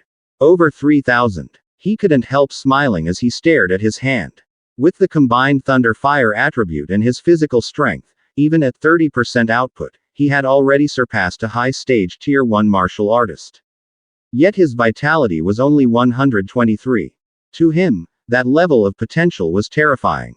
And this was with only 2 attributes. What would happen if he combined all 7? As he watched lightning crackle and flames swirl in his palm, he made a decision. He would return and attempt to fuse 3 attributes next. The scene shifted to the rooftop of his home. After countless intense attempts, he lay there shirtless, staring at the sky. Reviewing the system interface, he realized just how difficult it was to merge 3 attributes, several times harder than combining 2. No matter how many times he adjusted and experimented, there was no clear progress. That was when it hit him. Perhaps the issue wasn't his control, but the level of his guidance techniques. He checked the interface again. All of them were still stuck at level 1. But the monthly exam was already the next day. For now, he needed to gather more martial value. The next morning, Star City No. 1 High School was packed with students. The principal announced that today's exam would be different. Due to rising tensions on the front lines, an annual training camp would be established to select geniuses for intensive cultivation. The training camp offered overwhelming resources, martial arts manuals, pills, and even grandmasters as instructors. The top 3 students in this exam would earn a spot in Star City's training camp. The students exploded with excitement. It was a genius training camp. Someone even whispered that one of the instructors was a Tier 7 grandmaster, almost unbelievable, especially since the principal himself was only tier 3. Ambition ignited across the crowd. The protagonist, however, focused on one key detail. Only top 3 would qualify. Simply ranking high wasn't enough. From behind him, a friend approached and shared shocking news. Chen Shan and Li Tu had both broken through to tier 1. Many students had reached the basic level of Thunder Rush Fist. He had been absent for 10 days, and during that time, breakthroughs had happened one after another. There were even rumors that the principal had arranged special training for gifted students. Chen Shan and Li Tu now both had vitality above 100, and their Thunder Rush attacks had already produced 3 echoes. Chen Shan arrogantly told Li Tu he would prove who the real best was. Li Tu fired back, saying that after he smashed Chen Shan into the ground, he hoped he'd still be so confident.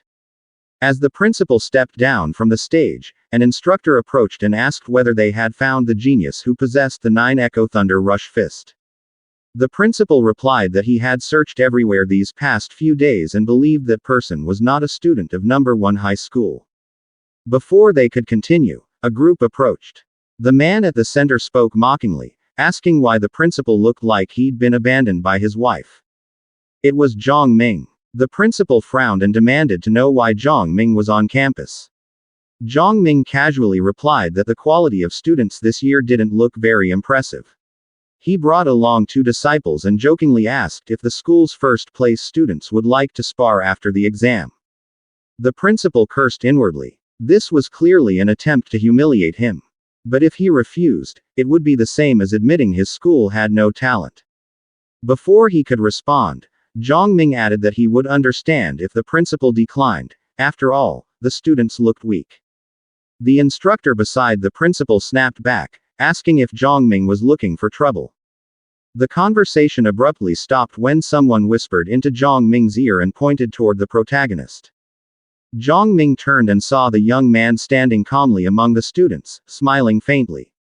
In Zhang Ming's eyes, this boy was a small monster. So he was from number 1 high school after all. Zhang Ming cursed silently and signaled his 2 disciples. He knew that if they faced this boy, defeat was guaranteed. Rather than embarrass himself, he chose to retreat.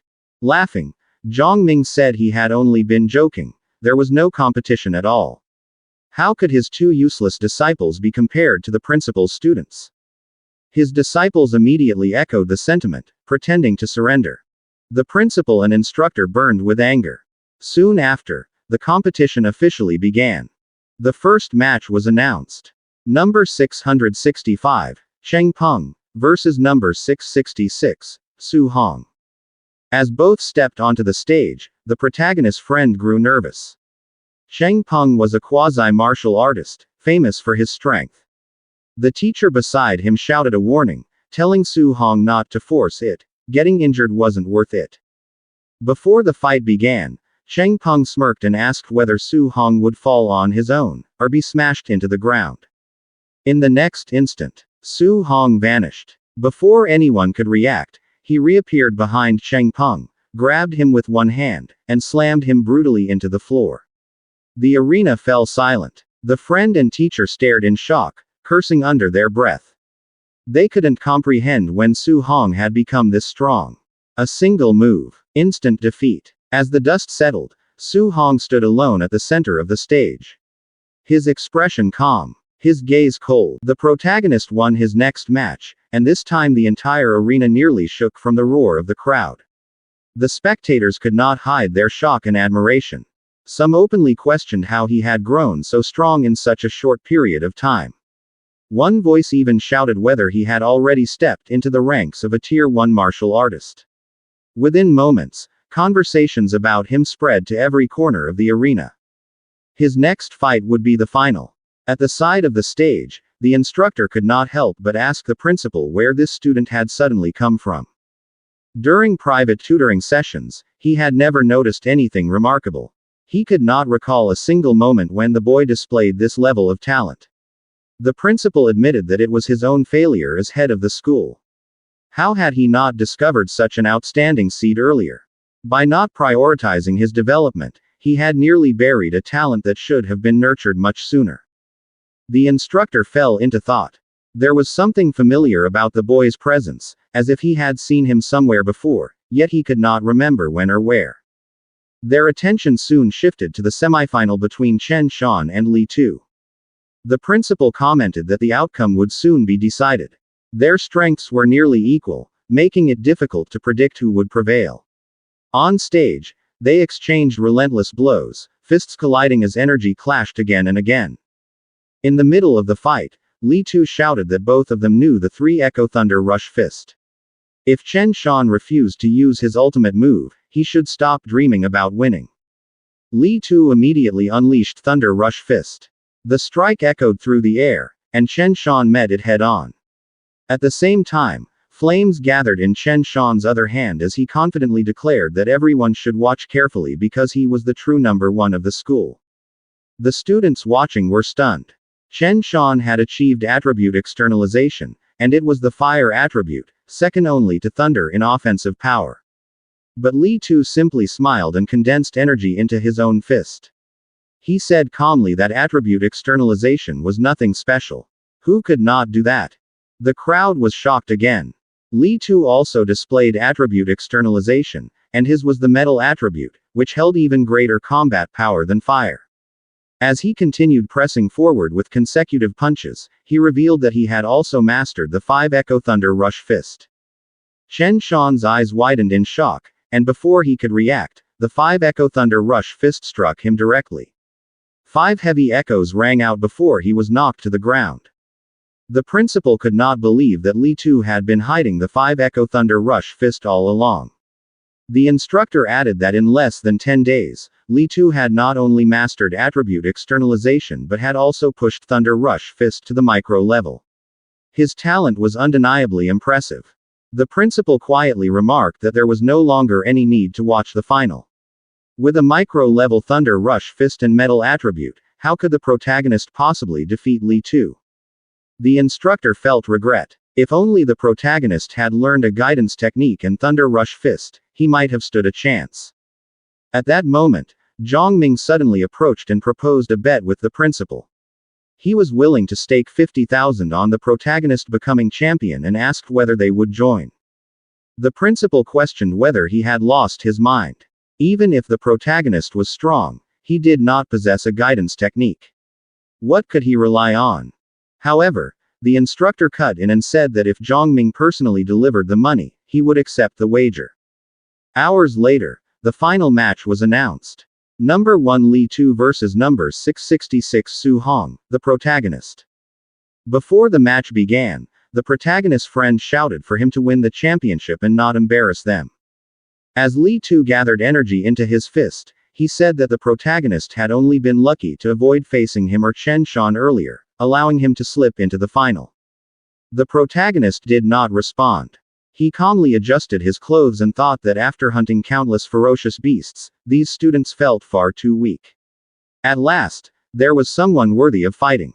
Li Tu arrogantly declared that since the protagonist had reached the final, he could consider himself number 2 in the school. The protagonist asked who number 1 was. Without answering, Li Tu moved immediately. He prepared a powerful attack and stated that he was naturally number 1. One move would be enough to show the difference between them. He unleashed the 5 Echo Thunder Rush Fist. 5 echoes reverberated through the air. The students were alarmed. Once Thunder Rush Fist was used, the match should have been over. The protagonist was certain to lose. Before the attack could land, the protagonist's eyes flashed with golden light. His fist ignited with energy as he decided to test the limits of his physical body. The crowd shouted in disbelief. He did not dodge. He chose to face the attack head-on. They even called out for the referee to stop the fight. But every echo of Li Tu's attack was met by the protagonist's powerful punches. The final clash sent intense pressure spreading across the arena. Li Tu was stunned. The 5 Echo Thunder Rush Fist had been neutralized purely by physical strength. He attacked again with the same technique, and once more the protagonist countered it with raw force. Li Tu began to question whether he was facing a monster. The teacher standing beside the protagonist's friend was equally shocked. The protagonist had not used any martial skill, yet he stood evenly against someone wielding 5 Echo Thunder Rush Fist. The friend muttered that the protagonist's strength was frightening. The instructor concluded that he must possess a special physique. Otherwise, such overwhelming physical power would be impossible. The principal felt a surge of excitement. Their school had produced a genius with a special body. However, the instructor reminded him that Li Tu had already condensed his attribute. The protagonist still had no clear advantage. The two fighters briefly separated. Li Tu shouted in anger, releasing a powerful presence while gathering energy in both fists. He warned the protagonist not to be arrogant because only he would win. As he charged forward again, he demanded that the protagonist accept defeat. The protagonist let out a quiet breath. He had only wanted to test how far he could go with physical strength alone. But he decided it was enough. His true power erupted. Golden lightning wrapped around his clenched fist. Since Li Tu had attacked with full force, he would respond with equal respect. He dashed forward, his fist blazing with golden lightning. Li Tu's expression changed instantly. The protagonist had achieved attribute externalization, and it was thunder. The principal and instructor were visibly shocked when they realized not only was it thunder attribute, but the protagonist had also mastered thunder guidance technique.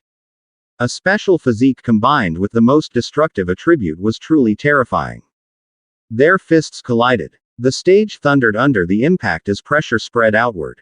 Li Tu could hardly believe that the protagonist's thunder attribute was even stronger than his own metal attribute. With a faint tone of mockery, the protagonist said that since Li Tu had shown his ultimate move, he would show his as well. Golden light filled his eyes. Lightning surged around his fist. Thunder Rush Fist. 9 consecutive echoes exploded into the air. The attack struck Li Tu's entire body and sent him flying. He turned pale as blood spilled from his mouth. 9 Echo Thunder Rush Fist. How was that even possible? He crashed heavily onto the stage, and the arena fell silent.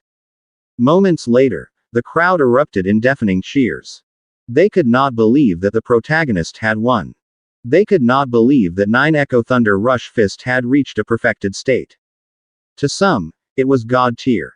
His Thunder Rush Fist was even more ferocious than that of the instructor who taught them.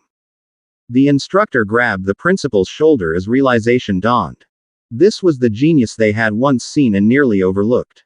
The principal smiled with pride and said that he was not merely a genius. He was a dragon of Star City No. 1 High School. The instructor remarked that once such a monster entered the training camp, the so-called geniuses from powerful backgrounds would face a serious challenge. A creature like this did not belong in a small pond. When wind and clouds gathered, it would become a dragon.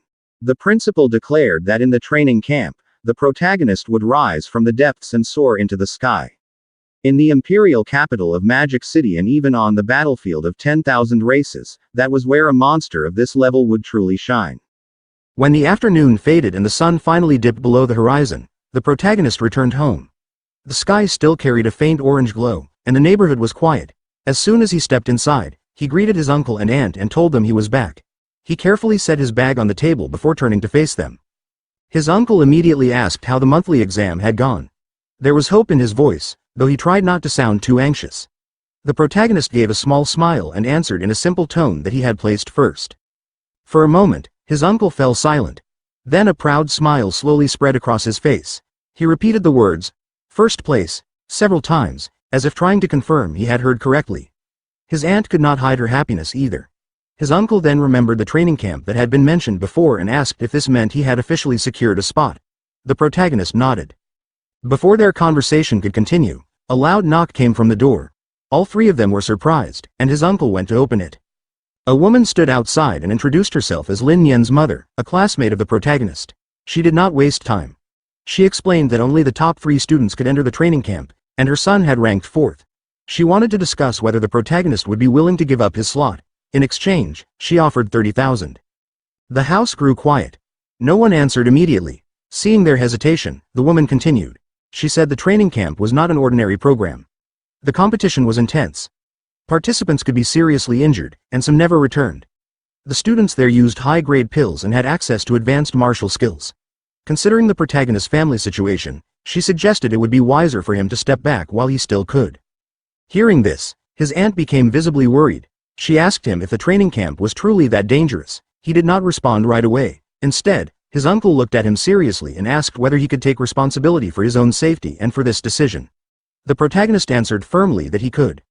The woman was displeased and said the family was placing too much trust in a child's words. His uncle calmly replied that it was the protagonist's decision, and they believed in him. If they could not trust their own family, there would be no reason to trust a stranger. They asked her to leave. As she walked away, she warned them to wait and see when he was eliminated from the training camp. After the door closed, the protagonist admitted he had not told them every detail about the risks because he did not want them to worry too much. His uncle said that was fine and that they would support whatever choice he made. His aunt reminded him that rankings and victories were not the most important things. What mattered was that he stayed safe. He nodded in agreement. That night, he went up to the rooftop and quietly looked over the city lights. Even though his uncle and aunt had said they supported him, he knew they were still worried. If he wanted them to feel at ease, he needed to be better prepared. He opened his status window. From the monthly exam, he had earned a total of 285 martial value points across more than a dozen fights. However, his mortal body was only at 36.1%. Compared to other participants in the training camp, many of them likely had stronger foundations. He decided to upgrade his mortal body. As the percentage increased, he felt intense pressure throughout his body. Every muscle seemed to be reforged from within. After some time, it reached 64.6%. He was drenched in sweat and breathing heavily, but he knew it was still not enough. There were more than 30% left before completion, and he wondered what kind of transformation would happen once it reached 100. He also noticed that both the Thunder Guidance Technique and the Heavenly Flame Guidance Technique had reached level 2. Since there was still room on his panel, he continued cultivating. In one hand, blazing flames appeared. In the other, crackling lightning. He trained quietly until dawn. When the sun rose, a new notification appeared. Both techniques had advanced to level 3, and his vitality had increased by 3 points. He had not expected such progress from continuous practice alone, and his determination grew even stronger. The next morning, before leaving, his uncle and aunt walked him to the door. His aunt reminded him to be careful and not to force himself beyond his limits. His uncle joked that he should bring home another first place. The protagonist smiled and said goodbye. As he walked away, his aunt noticed her husband's hand trembling slightly. When she asked if he was worried, he quietly replied that he simply did not want the boy to feel his concern. While the protagonist walked down the street, a red car suddenly stopped in front of him. President Wu Lingxian of the Star City Martial Dao Association stepped out and invited him inside. During the drive, the president explained that he only wanted to give a few reminders about the training camp. Some participants were already at Tier 1 high stage and close to Tier 2. A few even possessed B-rank martial skills. The protagonist listened silently. He knew Tier 2 required 200 vitality points, meaning some participants were nearly there. However, he was not too concerned about B-rank skills. With the help of the system space, he believed he could catch up through effort. President Wu Lingxian said that among all the talents he had seen, the protagonist's potential was the strongest. But compared to others, he lacked resources. If he experienced setbacks at the training camp, he should not let them discourage him. One day, he would surpass the rest. The protagonist thanked him and said he understood. The president could see that the boy was fully aware of his shortcomings, yet remained calm and steady. There was no hesitation in his eyes. As the car moved forward, it was clear that his determination would carry him into the next stage of his trials. The scene shifts to the Tianlin mountain range, where a car winds slowly up narrow, twisting roads toward the peaks. Inside sit the protagonist, the school's headmaster, and 2 companions, Chen Shan and Li Tu. The pair is shocked to learn the training camp will be held deep in the range, a place notorious for swarms of fierce beasts. The principal assures them not to worry. A grandmaster leads the camp, so lives are rarely at risk. The protagonist thinks quietly to himself. He knows the range spans dozens of cities, including Star City and Yang City. Not only is spiritual power thick in the air there, but the beasts are far more dangerous than anywhere else. Some are strong enough to match Tier 7 grandmasters. Even low-level Tier 1 beasts on the range's outskirts are deadlier than normal, and most Tier 2 fighters wouldn't dare enter alone. As the car pushes deeper into the forest, pairs of glowing red eyes watch from the shadows. Chen Shan and Li Tu feel a prickling unease, like something is staring at them from the dark. They wonder aloud if a beast might attack at any moment. The protagonist smiles slightly. To him, the competition at camp will likely be as brutal as the mountain's beasts, and instead of being nervous, he feels a rush of excitement. When they reach the campgrounds, dozens of participants are already gathered. As they walk through the crowd, Li Tu notices the powerful presence of several people nearby. But when some of those participants turn to look, their auras dark and menacing, both he and Chen Shan fall silent, their faces full of surprise. The protagonist just smiles and tells them to keep walking.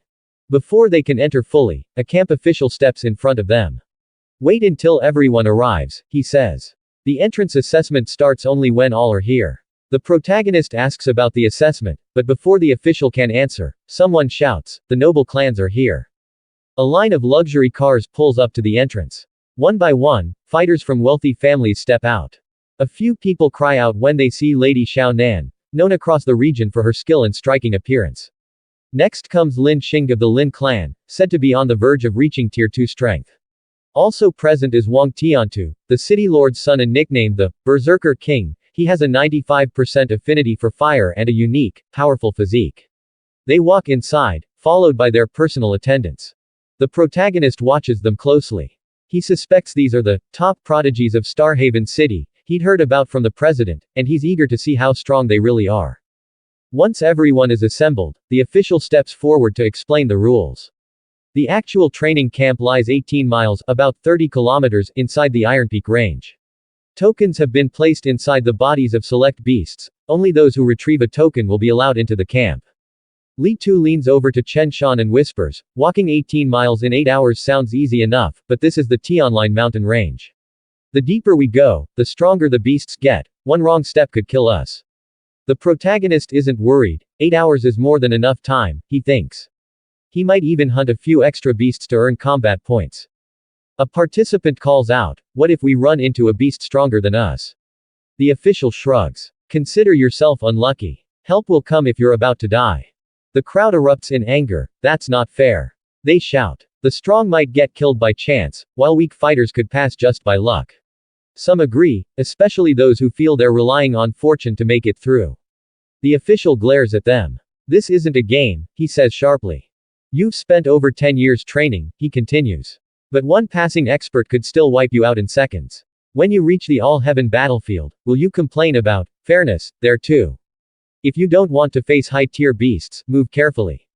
Avoiding danger, preying on the weak, using your strength, or ganging up on fewer opponents, that's how battlefields work." One participant nods in agreement. "If you're scared of dying, just quit now," he says, mocking others. "Don't waste everyone's time. You've been acting like cowards all day, you're nothing but a pile of trash." A young man flares up, clearly the target of the insult. He steps forward, repeating the words. The mocker smirks. "Cowardly trash. If you don't believe me, come at me, I'll flatten you like a bug." The official cuts in. "No fighting on campgrounds. But once you're in the mountains, we won't interfere. Steal tokens, beat someone up just because you don't like their face, do whatever you want." The two men lock eyes, tension crackling between them. The protagonist watches and thinks, "This camp is ruthless, they practically encourage fighting. At least half the people here will be eliminated. If I fight these guys, I could earn a lot of combat points." A timer buzzes, and the official claps his hands. "Enough arguing. The assessment starts now, move out." At his signal, the crowd sprints into the forest, shouting declarations of determination to pass. A short while later, the two men who'd argued are still chasing each other. The one behind yells, "Come here, you coward. I'll make you roll all the way back to the start." The man ahead shouts back, "If you want to be eliminated early, I'll be happy to oblige." They gather energy in their fists, screaming that they'll kill each other, then unleash powerful punches that send shockwaves through the air. Blow after blow lands, creating a deafening roar. The protagonist from a tree branch above. He'd hoped to see what the so-called prodigies could do, but they're nowhere near as skilled as the stories claimed. Even if he beat them, he wouldn't gain much in martial value points. He decides to hurry ahead and hunt some high-level beasts instead. Before he can leave, he hears the two men shouting again. "Commoners will always be commoners. What's the point of working hard when you can't match my family's centuries of power?" The other man snarls back, "Shut up. Don't lump me in with your common trash." The words hit the protagonist hard. He thinks to himself, "I can't let this chance for martial value points slip away." He drops down from the tree and steps between the two fighters. "How about you two fight me instead?" he says. He holds a thick wooden staff in one hand. One of the men stares, then laughs mockingly. Another commoner. "Watch your step, you'll end up just as beaten as he will be." The other asks, what rank are you, anyway? You think you can just butt into our fight? The protagonist shakes his head. You've got it wrong. I mean, what if you two stopped fighting each other and teamed up to take me on? Without hesitation, the first man charges forward, screaming, how dare you look down on me? Are you asking to die? Before he can reach the protagonist, a knee slams into his torso with explosive force. The man cries out in shock and flies backward, slamming into a massive tree trunk. He slumps against it, barely conscious. The second man freezes, stunned. He'd thought his rival was as strong as he was, yet he'd been taken down in one move. When he turns back to the protagonist, his eyes widen at how quickly the fighter moves. The protagonist readies his staff and says calmly, your turn. The man can't speak as the staff swings toward his face. There's a loud crack, and blood and teeth spray from the impact. The man was sent flying, crashing hard against the base of a tree. He landed right next to the other candidate, the one who had been taken down moments earlier by a single, crushing punch. The protagonist stood over them, his gaze cold and indifferent. He warned them quietly that this was the price for their arrogance and for looking down on ordinary cultivators. Back in the observation room, two men were glued to the monitors, rewatching the footage. One of them asked where this young man had come from. He noted that the two candidates had been in the middle of a fierce struggle until the protagonist arrived and dismantled them both in a single, fluid motion. The other observer asked if the two fallen men were officially eliminated. His companion shook his head. Since neither had called for a rescue, they were technically still in the exam. A short while later, the last man to be knocked out finally stirred. As he struggled to his feet, he clutched his swollen cheek in pain. Realizing what had happened, he let out a roar of fury, scanning the area for his attacker. All he found was a discarded wooden club. He cursed under his breath, stung by the humiliation. He had never been shamed like this before and vowed that if he ever saw that person again, he would make them pay. Nearby, the man leaning against the tree cursed as well. He grumbled that if he hadn't been so exhausted from his previous fight, he never would have lost to that kid. When the two men locked eyes, a sudden silence fell between them. After a moment, they shook hands, offering mutual apologies for their earlier hostility. They admitted they had both been too reckless. Bonded by their shared defeat, they agreed to team up for revenge, grabbing the wooden club and preparing to hunt down the protagonist to vent their rage. Meanwhile, the protagonist was moving swiftly through the dense woods until he came to a sudden halt. Ahead of him stood a pack of wild boars. He cursed silently, annoyed to find yet another group of Tier 1 initial stage giant-tooth wild boars. It was becoming clear that this part of the Tianlin mountain range was crawling with low-level beasts. The boars quickly spotted him, their eyes glowing with malice as they charged all at once. He showed no fear. Instead, his eyes sharpened as he gripped his weapon. Moving with blinding speed, he unleashed the Thunder Rush Fist. 9 echoes, and the boars collapsed instantly. As he checked his martial value, he noticed a significant change. Previously, defeating a Tier 1 initial stage ferocious beast would grant him dozens of points. But now that he had leveled up and grown stronger, the points he gained from these creatures were steadily diminishing. He didn't dwell on it, however. His priority was to find a token. He began to search the carcasses one by one. Despite taking down over a dozen beasts, he found nothing. He wondered if the tokens were hidden elsewhere. After thoroughly checking every single boar, his suspicions were confirmed. Not a single token was found. He realized then that tokens were likely only carried by higher-level ferocious beasts. Another half-hour passed as he pushed deeper into the forest, covering 3 to 5 kilometers. For an hour, he had encountered over a dozen low-level beasts, but suddenly, the forest went quiet. He found it strange that there wasn't a single creature in sight. Just as the thought crossed his mind, a massive figure emerged from the shadows. Standing before him was a large black tiger. He instantly recognized it. He had finally encountered a Tier 1 high-stage Nether Knight black tiger. He didn't waste a single second. He immediately channeled his energy into his finger, which ignited with a flickering blue light. He unleashed the void-breaking finger, striking the tiger directly. The beast let out a pained roar and collapsed heavily onto the forest floor. The protagonist didn't give it a chance to recover. He lunged forward, his weapon glowing as he drove it straight into the tiger's head. With that final, decisive blow, the beast was dead. The kill earned him 35 martial value points. With his current strength, taking down a Tier 1 high-stage ferocious beast was as easy as turning over his hand. As he began to harvest the carcass, he held on to the hope that there might be a token inside. He felt a wave of relief when he finally pulled one out. He told himself that his strategy of hunting high-stage beasts was correct, yet it had still taken nearly 3 hours of searching just to find a single token. He realized that while the creatures grew stronger the deeper he went into the mountain range, They also became significantly rarer. Even though a Tier 1 high-stage netherite black tiger provided more martial value, he had only found one in the last 30 minutes. He calculated that if he stayed on the outskirts hunting lower-level Tier 1 initial stage beasts, he could actually accumulate points much faster through sheer volume. He decided it was better to prioritize quantity over quality. With 5 hours left in the assessment, he began to move away from the tiger's remains. He was determined to gather enough martial value to fully complete his mortal body progression. Hours passed, and various parts of the forest became littered with the carcasses of beasts he had cut down. He was in the middle of a relentless hunting spree when a massive bear suddenly lunged at him from behind. He felt a surge of excitement. After slaughtering dozens of weaker creatures, he had finally encountered a Tier 1 middle-stage ferocious beast. He unleashed a blazing punch toward the bear. The impact was so powerful that it sent the massive creature flying effortlessly into a nearby tree. Before the bear could even hit the ground, he closed the distance and delivered another crushing blow. One so forceful it nearly snapped the tree in half. With his mortal value now at 60%, he realized he could kill a Tier 1 middle-stage beast using nothing but his raw physical strength. The kill granted him 254 martial value points, leaving him just over 100 points away from completing his progression. With 3 hours remaining, he continued his trek through the woods. Suddenly, the air around him turned violent as a powerful gust swept through the area. He braced himself, wondering what kind of creature could cause such a disturbance. Looking up, he saw a colossal bird soaring through the sky. He stared in awe, wondering if he was looking at the legendary Golden Rock Beast King.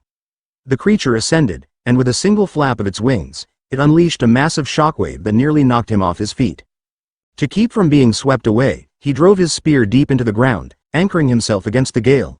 He was stunned by the creature's sheer power. A single movement from the Golden Rock was enough to challenge his very balance.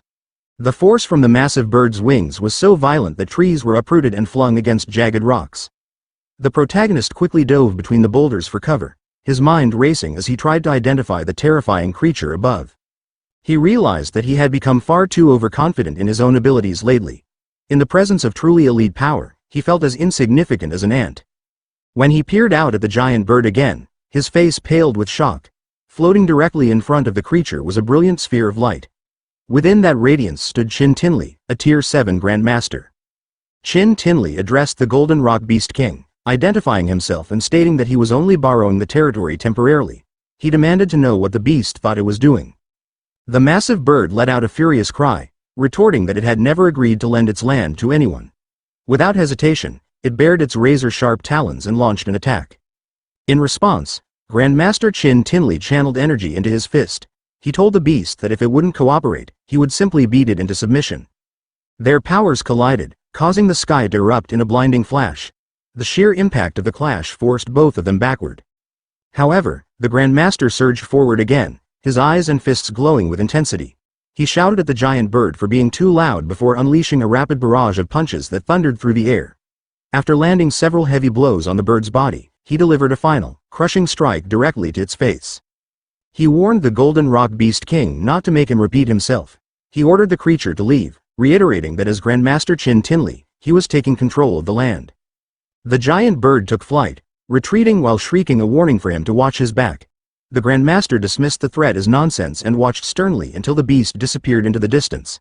He then released a surge of energy into the atmosphere, announcing his presence to everyone below as Tier 7 Grandmaster Chin Tinley.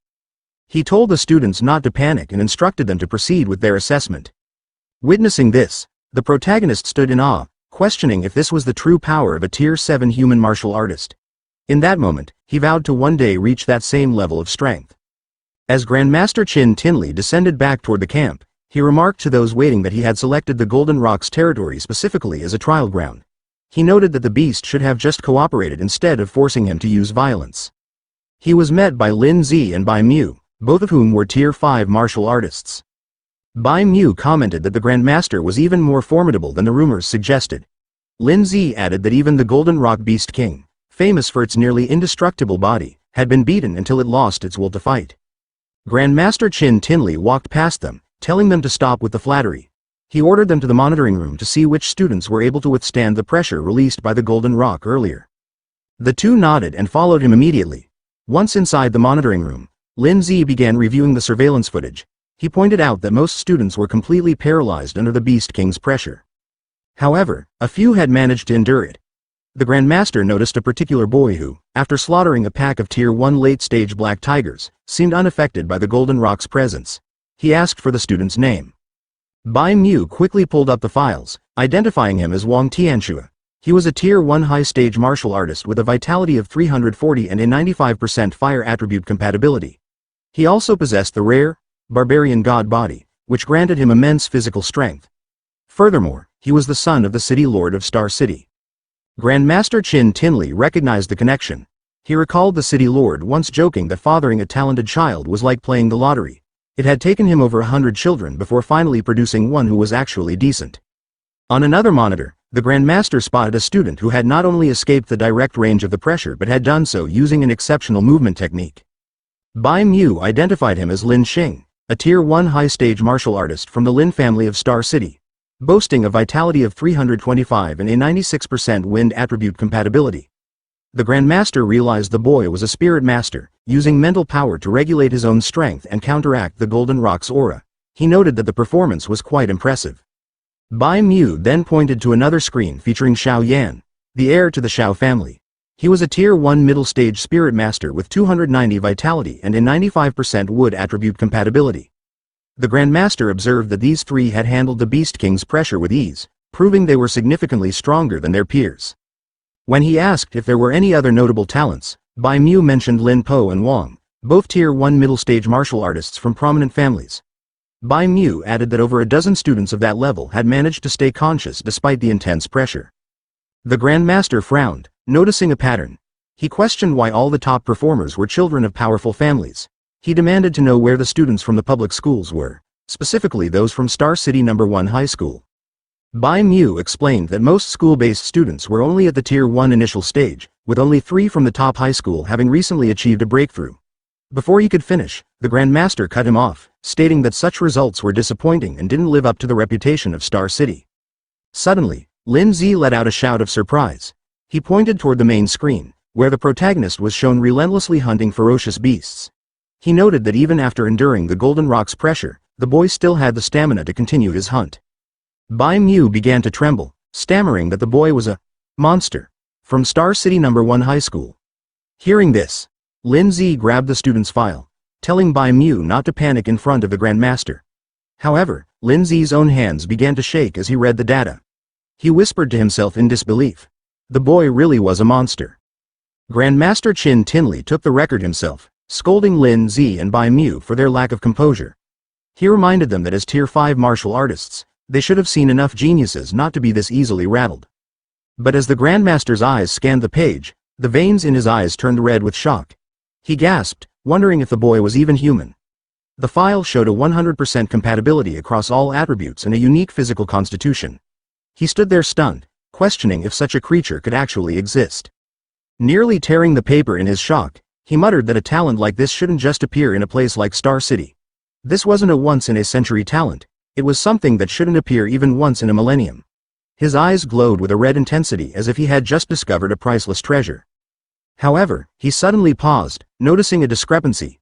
He demanded to know why a boy with such god-like talent was only at the Tier 1 initial stage with a vitality of just 123 points. Bai Mu explained that the student was attempting to cultivate 7 different guidance techniques simultaneously. Grandmaster Qin Tinley flared with anger. He realized that the boy's vitality was low because he was spreading his energy across 7 different cultivation paths. He shouted that even a god would fail if they tried such a thing.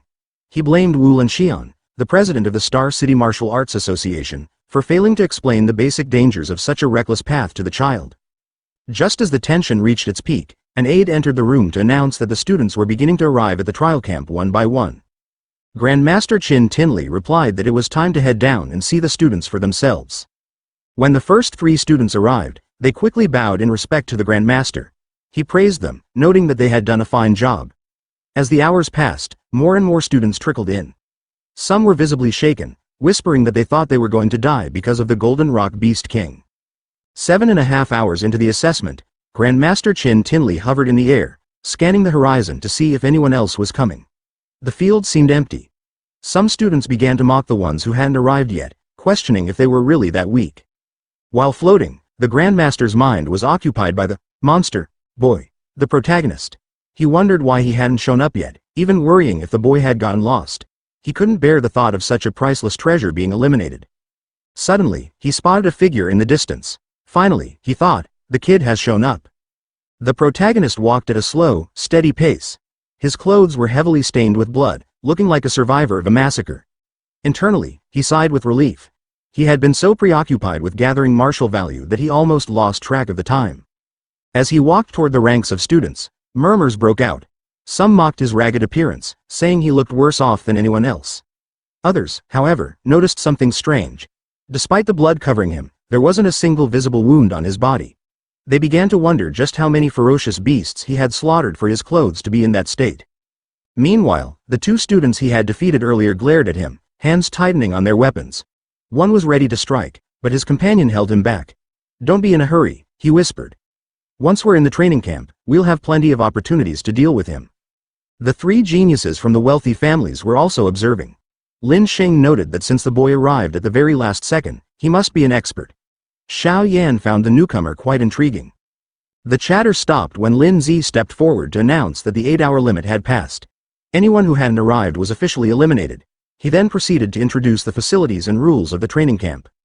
The training camp featured several critical facilities. Gravity training room, for physical conditioning. Movement technique training room, to sharpen agility and reflexes. Ferocious beast combat room, for real-world battle simulations. Martial arts pavilion, the hub for resources. In the martial arts pavilion, students could exchange points for martial skills, movement techniques, medicinal pills, and weapons. The highest tier available was A rank. The protagonist smiled to himself. Hearing about the A rank rewards confirmed that joining this camp was the right decision. However, Lin Zi added a catch. To use these facilities, they needed contribution points. The only way to earn these points was by passing various training subjects, with bonus rewards given for exceptional performance. Lin Zi then ordered the wounded students to follow him to the dormitories, stating he wouldn't let anyone die under his watch. A short while later, the protagonist reached his private room. He felt a sense of relief. Finally, he had a secure place to cultivate or upgrade his skills without being watched. He sat on his bed and opened his system window, seeing that he had accumulated 354 martial value. He immediately poured all of it into strengthening his martial body, pushing it to its maximum level. As he closed his eyes, he felt an overwhelming pressure. His body erupted with a powerful red energy as his mortal body underwent a 100% evolution. When he slowly opened his eyes, they glowed with a piercing red light, and his entire form radiated a formidable crimson aura. Scorching energy surged through the protagonist's meridians, followed immediately by a powerful gust of wind erupting from his surroundings. As the heat within his body began to subside, he let out a long sigh, realizing that even a basic physical explosion held such immense power. Checking his status window, he discovered his most potent ability, the Overlord Body. It was a term he had never encountered before. He also noted a spirit rank of 0%, indicating it was ripe for advancement. This left him wondering what kind of heaven-defying physique the Overlord Body would eventually evolve into. Eager to test his new strength, he gripped his spear, only to be met with a shock. The weapon crumpled under his touch. Despite being made of C-rank alloy, the spear had nearly snapped just from the pressure of his grip. He felt a brief sting of disappointment. C-rank alloy spears were expensive, often costing a fortune. However, he quickly remembered he had scavenged this particular weapon from the Star City wilderness, so he hadn't actually lost any money. He decided then that he needed to gather enough contribution points as soon as possible to purchase an A-rank replacement. As he dressed, he calculated that he could earn those points by training with a weight vest, pondering if he could handle a load of several hundred kilograms. The scene shifted to a warehouse where a crowd of students was in an uproar. Some were swearing in disbelief as Wang Tianxue donned a 3,000-kilogram weight vest. Wang Tianxue claimed the weight was far too light, even jumping high to prove his point. The onlookers were stunned. A standard Tier 1 martial artist could typically only manage a few hundred kilograms. Xiao Yan remarked that Wang Tianxue possessed the strength of a monster, while Lin Xing watched in annoyance, muttering the nickname, Barbarian Bull. Inside the observation room, Bai Mu observed that Wang Tianxue handled the 3,000 kilograms with ease, living up to the reputation of the barbarian god body. He then turned to Grandmaster Qin Tinley to discuss the protagonist, who was currently attempting to practice 7 different guidance techniques simultaneously. Bai Mu asked when they should approach the youth to explain the risks of his path. Grandmaster Qin Tinley advised against a direct confrontation. He noted that all geniuses possess a certain pride and would likely resist if told what to do. Instead, They needed a method that would lead the protagonist to realize the flaw on his own. The Grandmaster then asked Lin Zi if the preparations for the Night Raiders were complete. Lin Zi explained that they needed more time to balance the combat power levels among the students. He added that since the trainees had just finished their camp entrance assessment, they were likely relaxed. A sudden night raid would surely catch them off guard. Finally, Grandmaster Qin Tinley ordered a Tier 1 high-stage martial artist to be prepared to face the protagonist. His goal was for the protagonist to suffer a complete defeat. Once humbled, the Grandmaster believed the youth would finally be ready to listen to the disadvantages of practicing 7 guidance techniques at once. Bai Mu and Lin Zi were visibly shaken by the Grandmaster's plan. Lin Zi pointed out the stark disparity. A Tier 1 high-stage martial artist possesses over 400 vitality and 5,000 combat power points, while the protagonist's vitality sat barely above 100. Bai Mu voiced his concern that such an overwhelming defeat might cause the youth's Dao heart to shatter entirely. Grandmaster Qin Tinley dismissed the worry as nonsense. He maintained that he was simply correcting the boy's trajectory. In his view, if a martial artist's resolve was so fragile that it crumbled after a single loss, they were nothing more than trash to begin with. Meanwhile, as the protagonist made his way toward the warehouse, he overheard groups of students excitedly discussing Wang Tianquo's training session. They were all rushing toward the gravity room to witness the spectacle. Upon entering the warehouse, he realized the place was nearly deserted. Almost everyone had followed the crowd. Deciding he would join them shortly, he first grabbed a smart bracelet to track his points.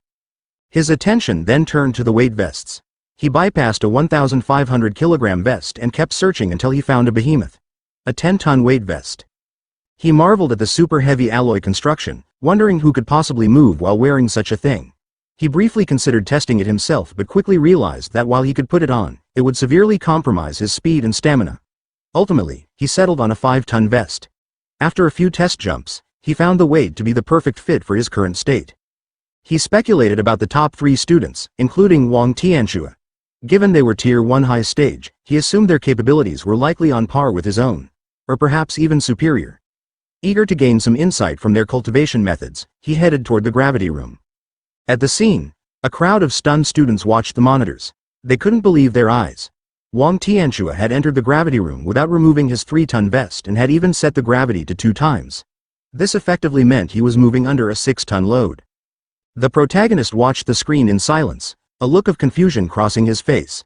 He wondered why Wang Tianquo had only chosen 3 tons and why he seemed to be struggling with it. It occurred to him then that he might have underestimated the sheer durability and strength of his own overlord body. Nearby, he spotted his companions, Chen Shan and Li Tu. When he asked why they weren't inside training, Chen Shan explained that the gap between them and the top geniuses was simply too wide to bridge. Li Tu added that entering now would only lead to embarrassing comparisons. With a sigh, the protagonist gave them a supportive pat on the shoulder before walking away, questioning if such a simple reason was really enough to keep them on the sidelines.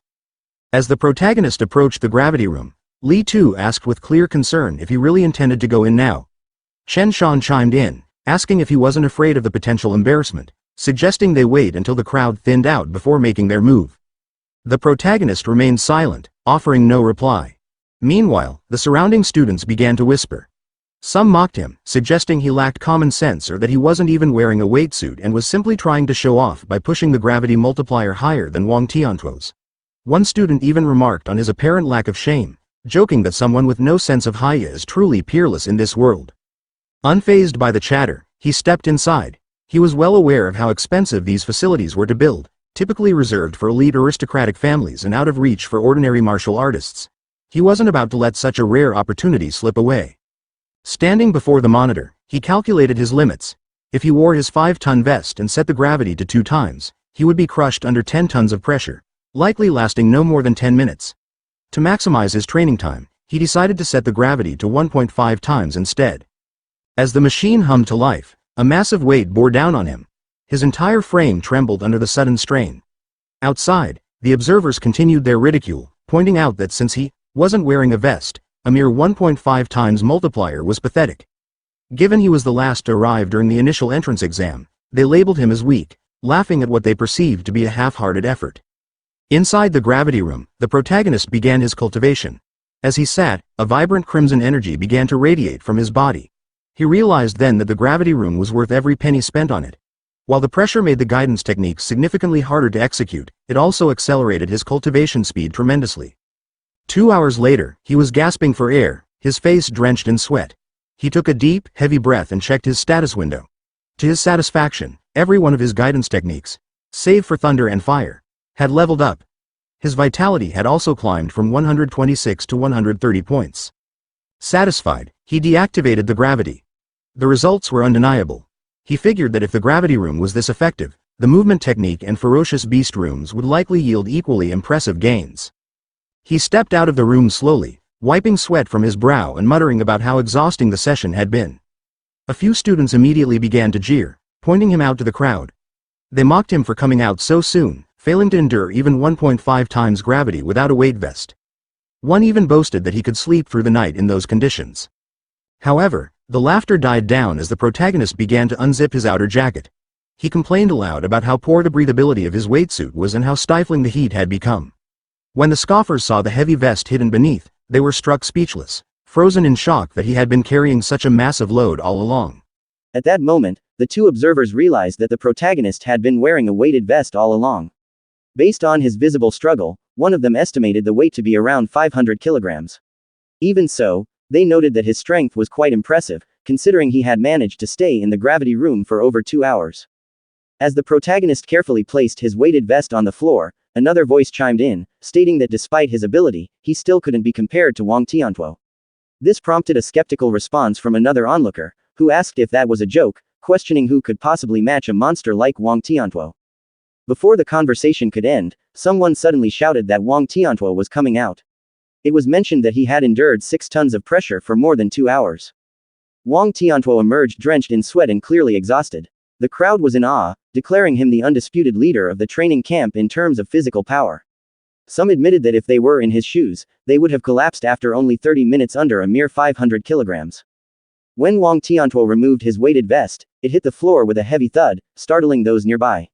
He exhaled in relief, though internally, he cursed at just how incredibly heavy the vest had been. Lin Xing suddenly approached and bluntly admitted that he could not compete with Wang Tiantuo in terms of raw strength. He then challenged him to a competition in the movement technique training room instead. Wang Tiantuo declined, noting that Lin Xing practiced an A-rank movement technique with a wind attribute. To him, competing in that specific field was simply unreasonable. The protagonist took note of the mention of an A-rank movement technique. A faint smile appeared on his face as he realized that while his overlord body was powerful, he still lacked a high-level movement technique of his own. The scene soon shifted to the movement technique training room. Everyone watched in amazement as the A-rank technique, Flying Swan Startling Cloud Step, was put on display, a move that was clearly formidable.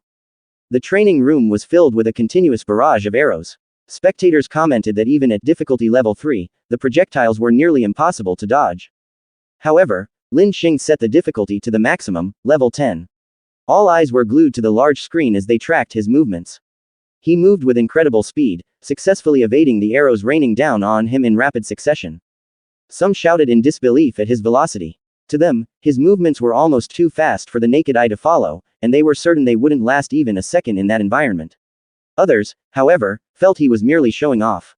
They also noticed what appeared to be petals swirling around Lin Xing as he moved.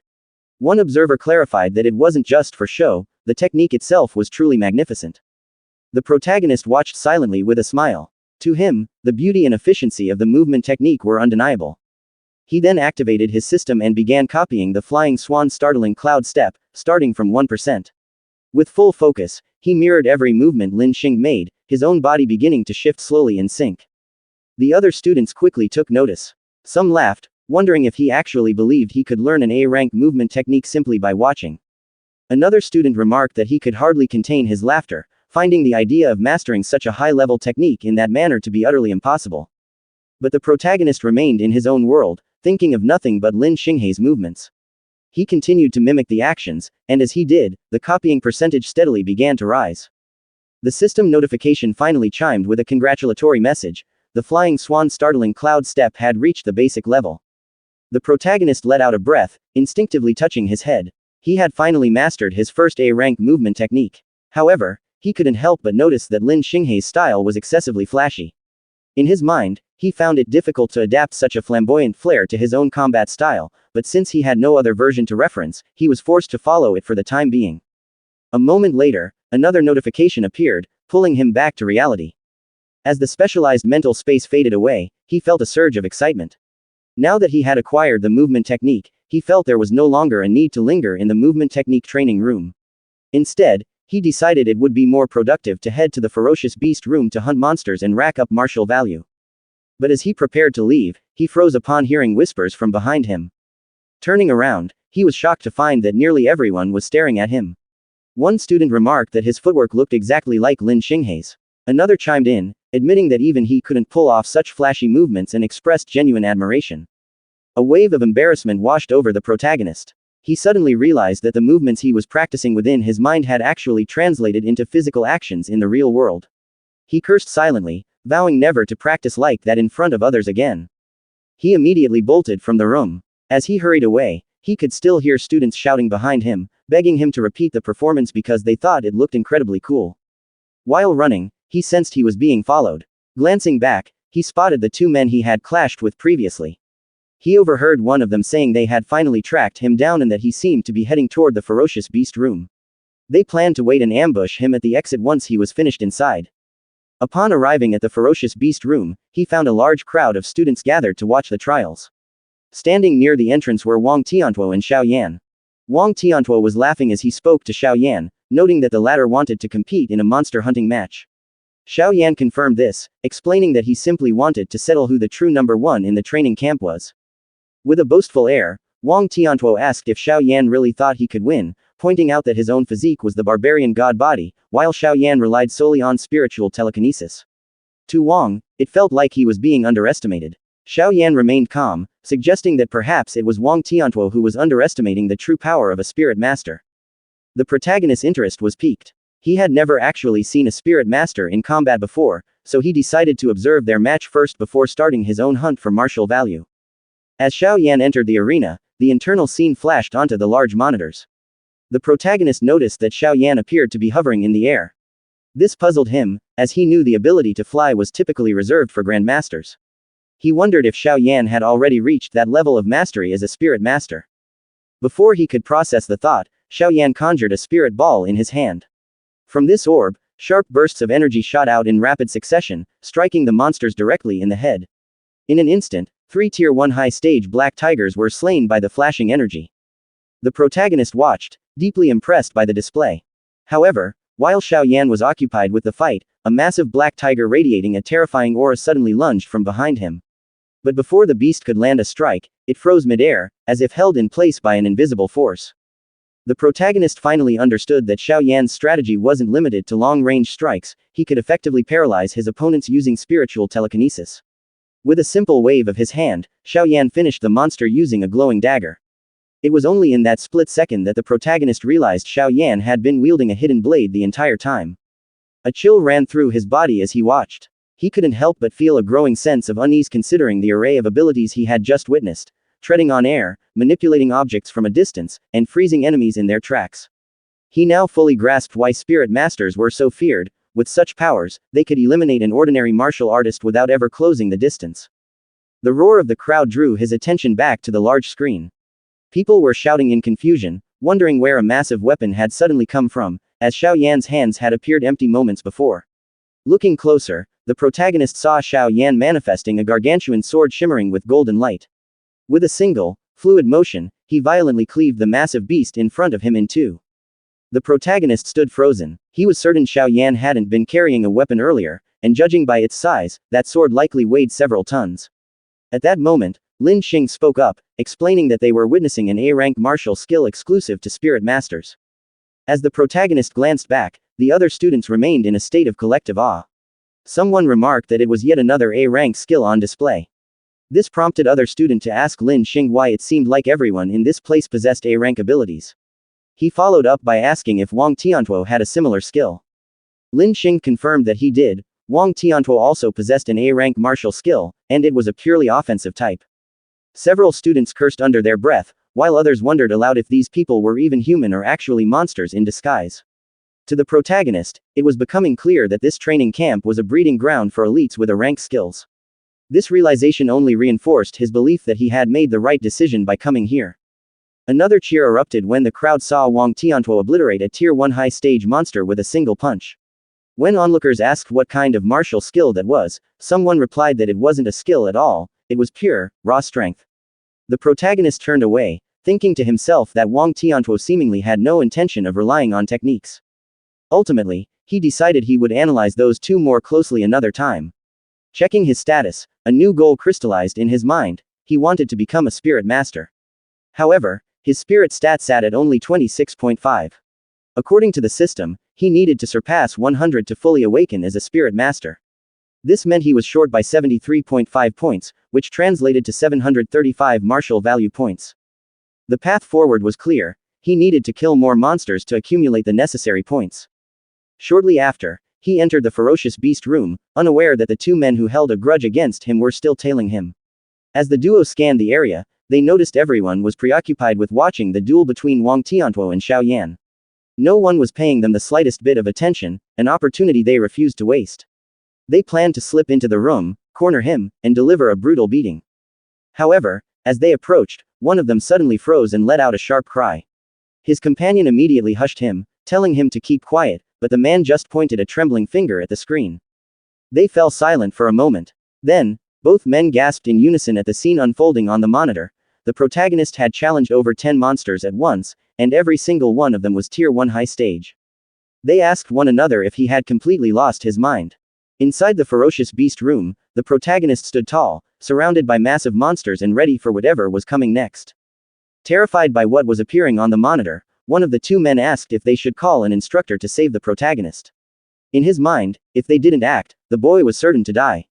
However, his companion immediately stopped him, saying it was already pointless. In just a few seconds, the beasts would surely tear him apart. At that moment, they also realized they were powerless to intervene, especially since they weren't strong enough to handle such a situation themselves. Meanwhile, the protagonist stood before the monsters with a calm and total confidence. Without a hint of hesitation, he challenged them. This caused the ferocious beasts to roar in unison as they immediately lunged toward him.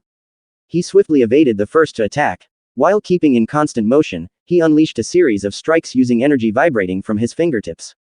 Before long, he gathered an even stronger force in one hand and punched the monsters one by one with glowing energy, knocking them down before the others could even retaliate. The onlookers in front of the screen were stunned once again. One of them couldn't believe it and asked if he was dreaming. Was it actually possible for a Tier 1 initial stage martial artist to do that? Even a middle stage martial artist surrounded by over 10 high stage ferocious beasts would surely be doomed. As they watched the protagonist move, one of them noticed that his movement technique seemed familiar. His companion was shocked when he pointed out that it looked just like Lin Xinghei's flying swan startling cloud step. The other man immediately disagreed, claiming that was impossible. He was just a student from a top high school, so how could he have learned such a high-level movement technique?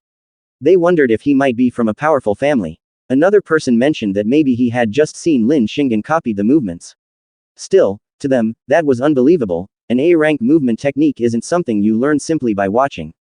This left them questioning exactly how strong the protagonist really was. In the middle of their discussion, one suggested they just forget about their revenge. He believed that even if they teamed up, they still couldn't defeat him.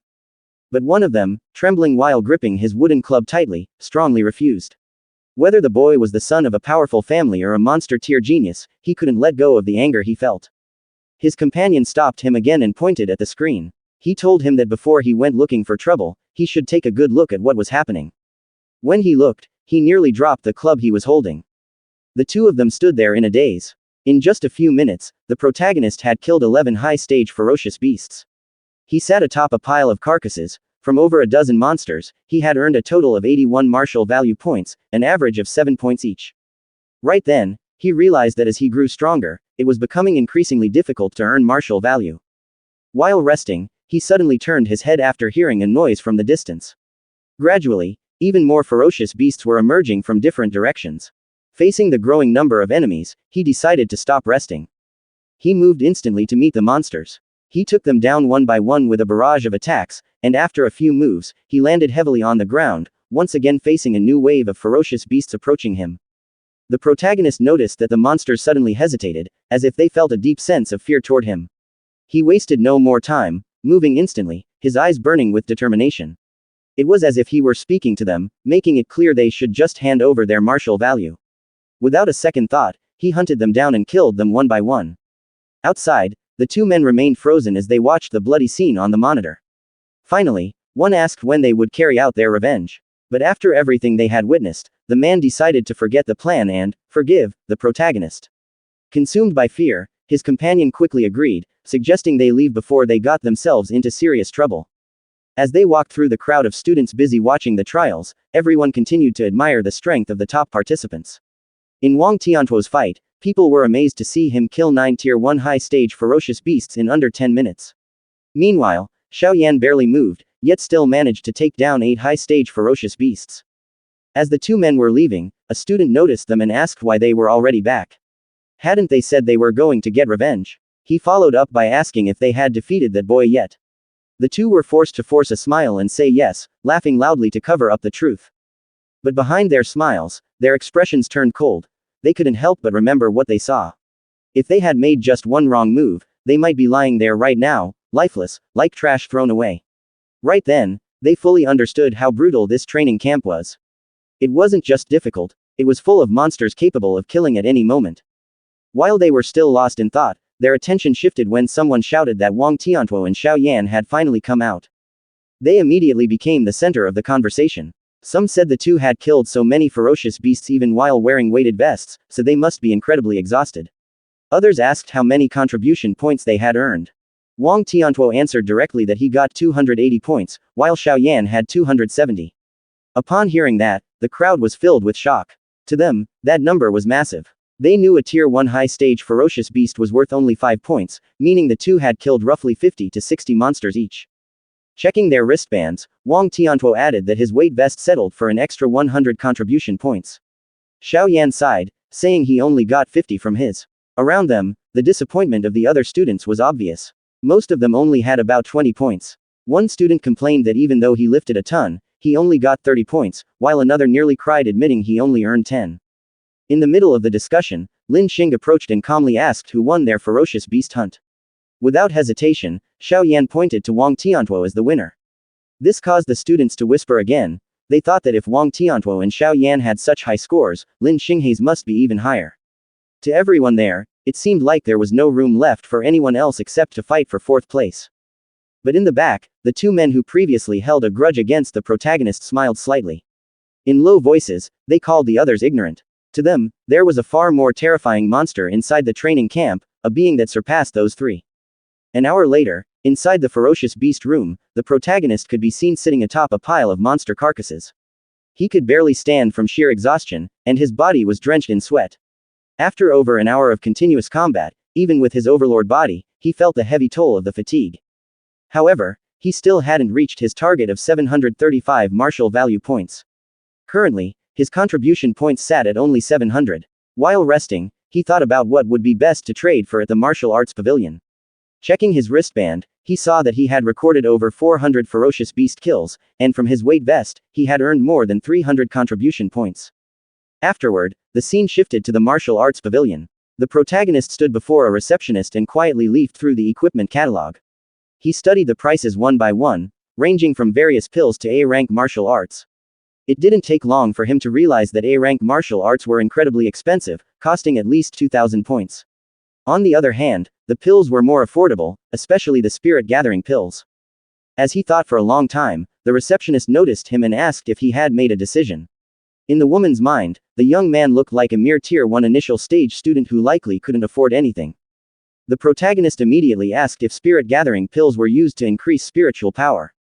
The receptionist nodded and explained that they were most effective during the first use, and the higher the grade, the greater the effect. While scanning the list, he noticed the highest available was Tier 4, priced at 500 contribution points.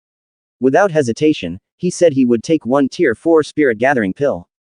The receptionist was shocked and quickly clarified that it cost 500 points, not 50. But the protagonist calmly confirmed that was indeed his choice. He even showed her his wristband, displaying his 700 contribution points. Because of this, the receptionist couldn't hide her surprise. Her attitude changed instantly, and she hurried to get a box containing the spirit-gathering pill to hand it to him. The protagonist thanked her, but before leaving, he also asked if they had thunder and fire attribute alloy spears. The receptionist energetically replied that they did, and it cost 200 points. After the transaction, the protagonist thanked her again and left. That night, upon returning, he quietly examined his acquisitions, the C-rank dual thunder and fire attribute spear called the Thunder Fire Spear. Looking at his status panel, he noticed that his vitality and guidance techniques had become even more effective. He also gained 490 martial value points. In just a single day, his progress was greater than what he usually achieved in an entire week. Holding the spirit gathering pill, he calculated his current spiritual power, which was at 26.5. Even with the additional 490 martial value points, he was still short by 25.5 to reach 100. He stared silently at the pill, hoping it would be enough to fill the gap. If he succeeded, he would finally become a full-fledged spirit master. Without a second thought, he swallowed the spirit gathering pill and waited quietly for its effects to take hold. As the Tier 4 spirit gathering pill slowly dissolved within him, he realized that its effects were instantaneous from the very moment of ingestion. A wave of emerald energy began to flow gently throughout his entire body. Keeping his eyes closed, he could feel his once exhausted frame becoming lighter and more refreshed. With every passing second, a deep sense of comfort enveloped his being. Even his mind sharpened, as if his perception of his surroundings had become crystal clear. When he finally opened his eyes, he immediately checked his status. He was stunned to see that his spiritual power had reached 50.5, an increase of nearly 24 points. This confirmed just how potent the Tier 4 spirit gathering pill truly was. He did some quick mental math. With 50.5 spiritual power and 490 martial value, he was now at 99.5%. He was only 0.5% away. This meant he only needed 5 more martial value points. Just one more ferocious beast stood between him and the next level. However, since it was already late at night, he had no choice but to wait until morning. He decided to call it a night and get some rest. Meanwhile, at the training camp warehouse, a group of martial artists had gathered. During their conversation, a large, heavy-set man asked Bu Jingfeng why he was there instead of being at the martial university. Another joined in, mockingly asking why he was hanging around with geniuses like them. Bu Jingfeng shot back angrily, asking what kind of geniuses they thought they were. He remarked that if he were still in high school, they wouldn't even be worthy of being his sparring partners. Not to be outdone, the large martial artist bragged that his trainee was Wang Tiantuo, who possessed a vitality of 340. The other martial artists burst into laughter, mocking Bu Jingfeng. Two of the large man's companions showed off their own trainees. One had a vitality of over 300, while the other was handling a spirit master. They wondered aloud why their trainees were so much more powerful than Bu Jingfeng's. Looking at the paperwork in his hand, Bu Jingfeng noted that his trainee was only a Tier 1 initial stage with a vitality of 123. The three men were puzzled, asking why such a trainee was assigned to him. After all, Bu Jingfeng was the strongest among them, with power far exceeding theirs. They couldn't understand why he was set to face someone who was only Tier 1 initial stage. They began to wonder if Grandmaster Qin had made a mistake. At that moment, Grandmaster Qin turned to them and declared firmly that there was no mistake in the decision. Still, Bu Jingfeng couldn't stay silent. He felt insulted, believing he had been given an incredibly weak opponent. Grandmaster Qin denied this, explaining that the protagonist was not that simple. He revealed that the boy's combat power was actually capable of matching a Tier 1 high-stage martial artist. The three were shaken by this revelation. They found it hard to believe that someone with only 123 vitality could stand against a Tier 1 high stage. To them, such a person sounded like a monster. Grandmaster Qin further explained that certain information about the boy was classified and wouldn't appear in the files. They would only understand once they faced him in battle. Bu Jingfeng sighed, noting that his own vitality was nearly at 500 and he was close to becoming a Tier 2 martial artist. Despite this, he was being sent to fight a mere kid. Losing his patience, Grandmaster Qin gave him a smack on the head. He sternly told Bu Jingfeng that if he was told to fight, he should fight without question. He added that Bu Jingfeng should give it his all, and if possible, beat the opponent so badly that the boy would start doubting his own abilities. Hearing this, Bu Jingfeng wondered if Grandmaster Qin held a personal grudge against the trainee. He asked if he would be held responsible if he ended up crippling the boy. Grandmaster Qin gave a terrifying smile and said it was perfectly fine. He told Bu Jingfeng he could beat the boy to death if he wanted, and there would be no consequences for crippling him. In fact, he promised a reward for doing so. Internally, Bu Jingfeng felt a chill from Grandmaster Qin's smile, and he couldn't help but feel a bit of pity for the opponent he was about to face. Finally, Grandmaster Qin shouted, signaling that the talk was over. It was time to begin the operation. Everyone moved immediately, rushing outside as the quiet night air was shattered by the martial artists following Grandmaster Qin's orders. Chaos erupted. Students began screaming as they realized they were under a surprise attack, with some even pleading for a moment to get dressed before being forced into combat. Inside his room, the protagonist was jolted awake by the commotion. But before he could even get out of bed, his door was sliced wide open. It was Bu Jingfeng. Swings of his glowing sword reduced the door to splinters, and the moment he stepped inside, he lunged at the protagonist without a second's hesitation. The protagonist evaded the strike with lightning speed. As he gained some distance, he recalled rumors of the All-Heaven 10,000 race, predators known for kidnapping human geniuses to weaken the race. For a split second, he suspected they were behind this. He grabbed his spear and faced Bu Jingfeng. Though he couldn't yet gauge his opponent's full power, he was ready to fight. Before he could strategize, Bu Jingfeng, shrouded in a purple aura, leapt high into the air. The protagonist realized then that he was facing a Tier 1 high-stage martial artist, but one who clearly wasn't from the 10,000 race. He was slightly surprised, but a grin soon followed. To him, this was perfect timing. Defeating this opponent would grant him the final 5 martial value points he needed to become a spirit master. He didn't back down. Instead, he met the incoming attack head-on, shocking Bu Jingfeng.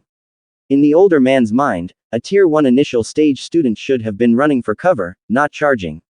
He wondered for a moment if the kid had lost his mind. Their weapons collided, unleashing a blinding burst of light. As the force of the impact rippled through them, Bu Jingfeng realized this was no ordinary student. The kid's combat power really was on par with a Tier 1 high stage. He remembered Grandmaster Qin's warning and realized the old man hadn't been lying.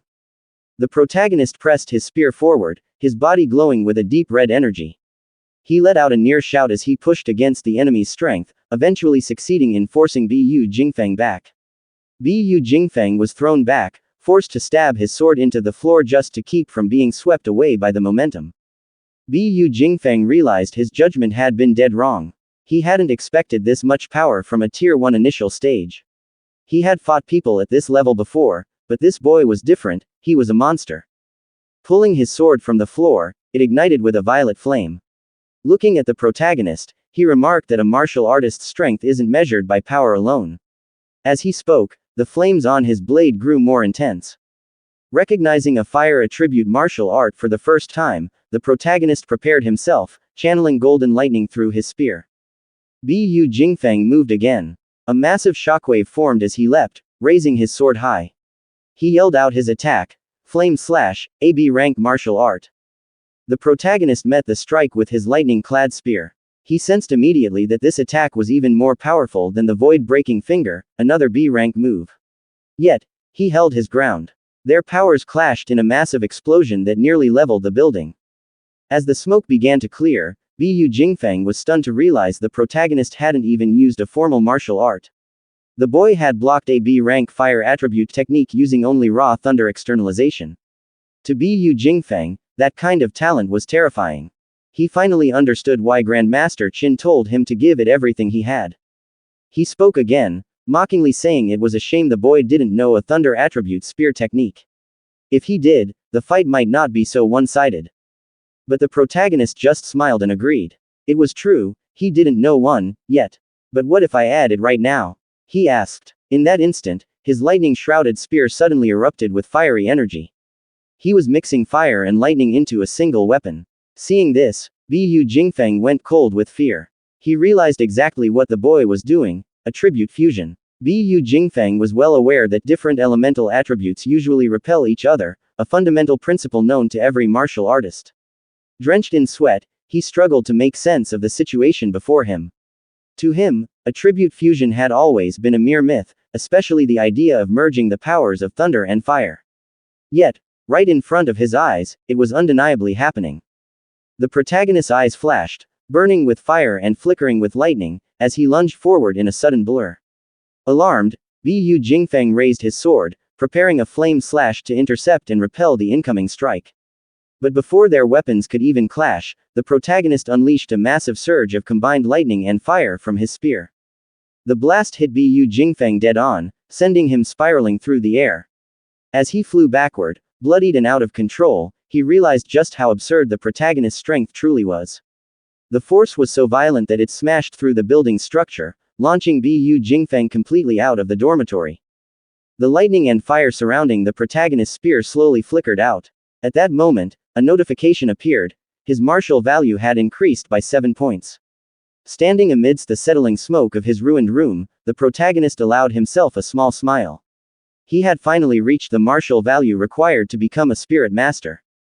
Checking his status panel, he saw that his total martial value had reached 497. Only seconds before this happened, Grandmaster Qin and Bai Mu were standing a short distance away from the dormitory.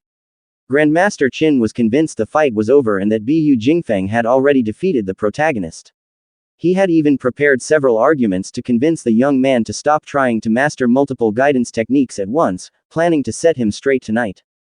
However, both them suddenly looked up as a loud explosion rocked the top of the dormitory, and a body was flung downward. It slammed violently onto the ground in front of them, revealing a bloodied and unconscious Bu Jingfeng. Bai Mu gasped in shock, shouting Bu Jingfeng's name. As he looked at the fallen fighter, the reality of the situation set in. If Bu Jingfeng was the one lying on the ground, it meant the protagonist had won. Before they could recover from the shock, 3 more rooms in the dormitory exploded. 3 more figures plummeted and crashed before them. As the smoke cleared, the 4 powerful martial artists they had personally sent were all lying defeated. From the wreckage above, Lin Xinghei's voice rang out. There was a hint of amusement in his tone as he addressed Grandmaster Qin, telling him that next time, he should send someone stronger, as these men weren't enough of a challenge. Wang Tiantuo, however, noticed something odd. By their count, they had only taken down 3 opponents, yet 4 bodies were lying in front of Grandmaster Qin. This led Xiao Yan to ask why there was an extra person on the ground, wondering if someone had beaten them to it and finished that one off even faster. Lin Xing joked that the extra martial artist must have been weak, which was why he fell so quickly. Bai Mu was struck with intense shock and disbelief at Lin Xinghei's words, because the weak person they were talking about was Bu Jingfeng, the strongest of the 4. Grandmaster Qin was lost in thought.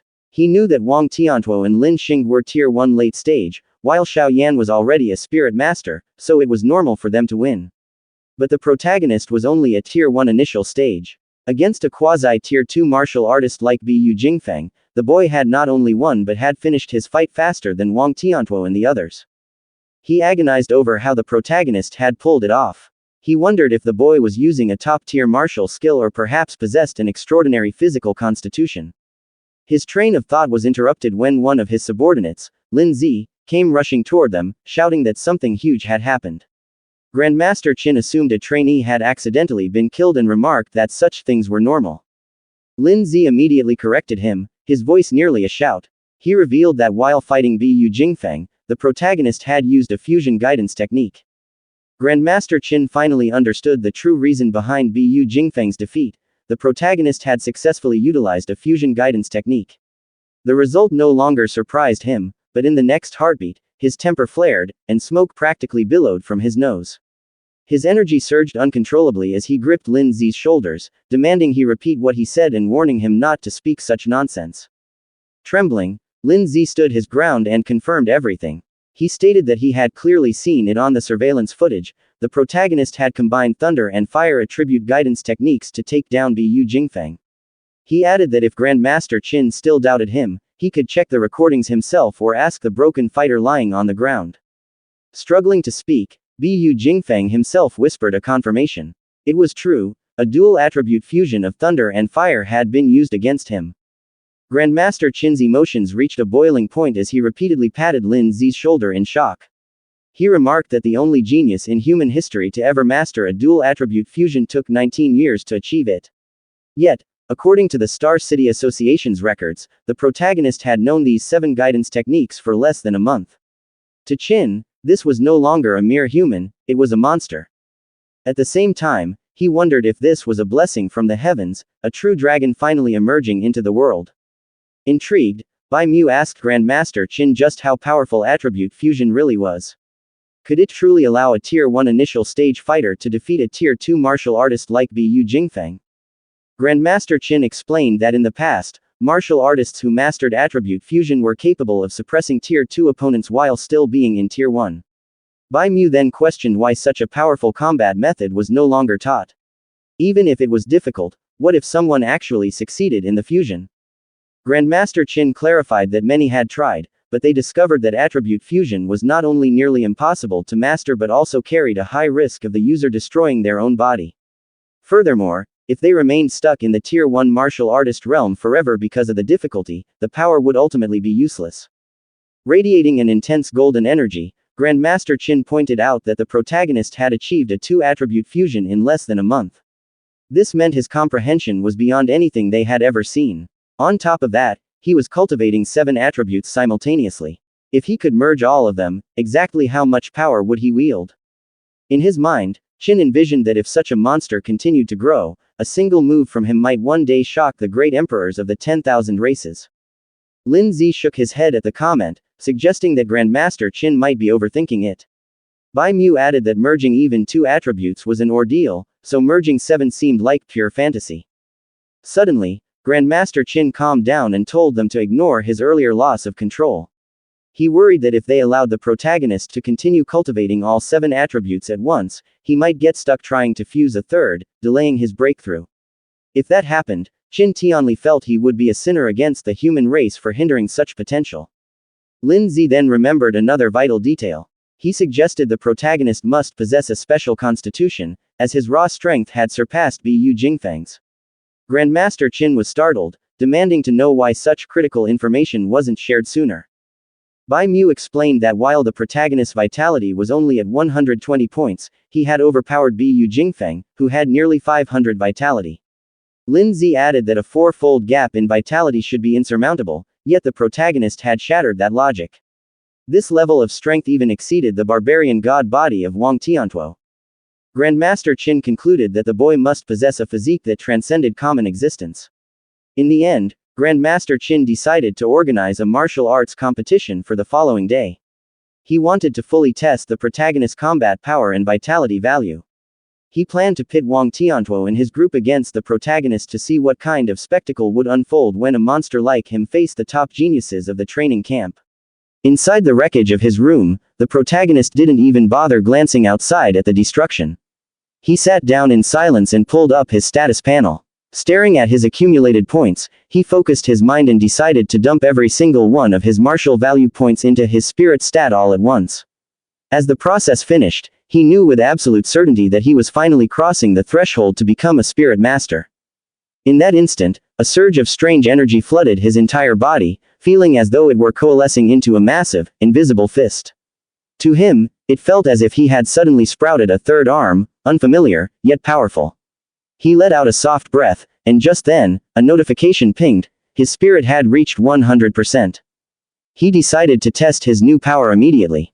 From his broken bed, he channeled the energy, and his mattress began to hover in midair along with several other objects scattered around the room.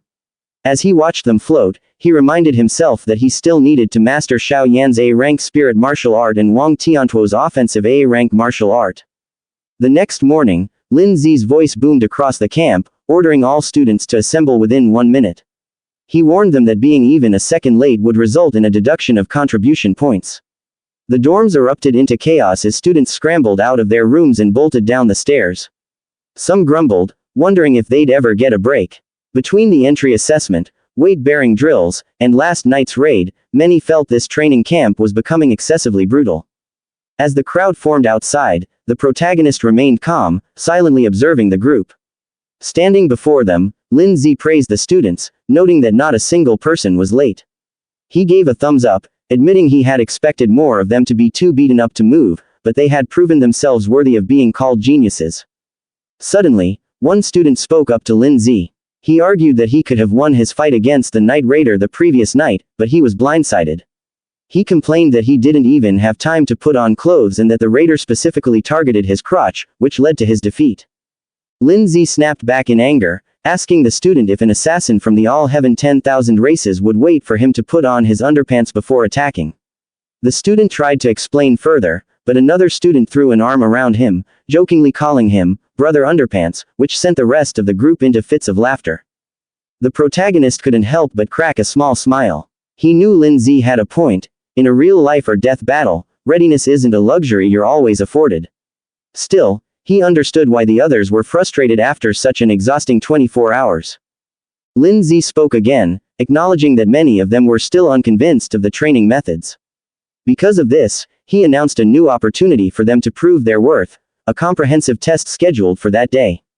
He explained that everything would be measured: vitality, combat power, spirit, strength, speed, and mastery of martial skills. Following the test, an actual combat ranking would be established. The top 10 students would receive daily contribution points as a reward. The announcement caused most eyes to shift toward Lin Xing, Wang Tiantuo, and Xiao Yan. In the minds of the other students, those three were already locks for the top spots.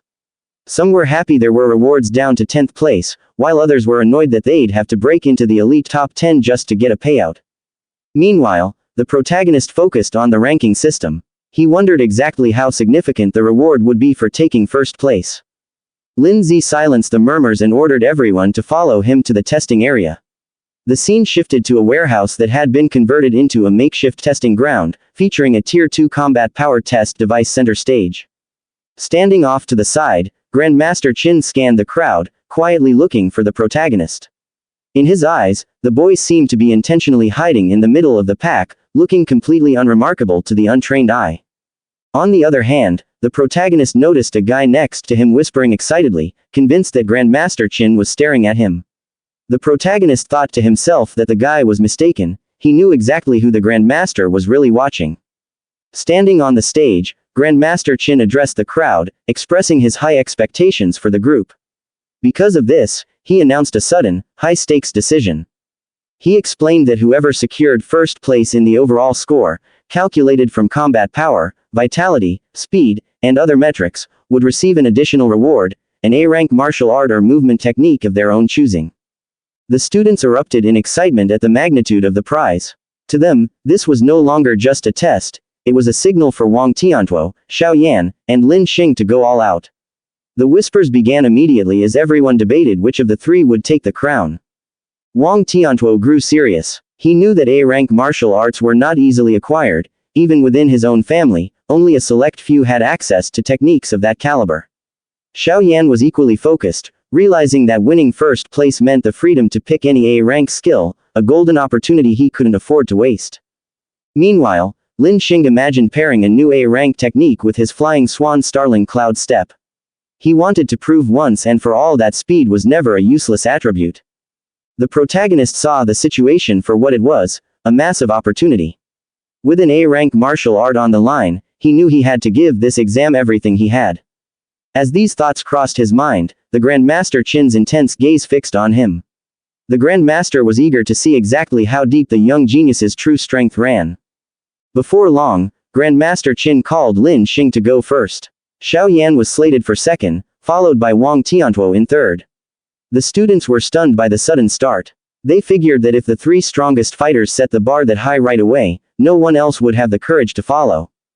The crowd began to wonder who the unlucky fourth person would be, certain that whoever followed the big three would be paralyzed with nerves. At that moment, Grandmaster Qin announced that the protagonist would be fourth.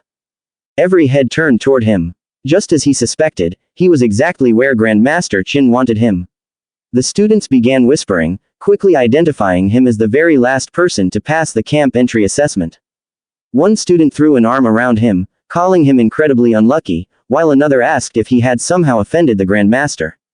The rumors swirled to the rest of the class, placing the three strongest students first and the weakest fourth was a move designed to highlight a massive gap in power.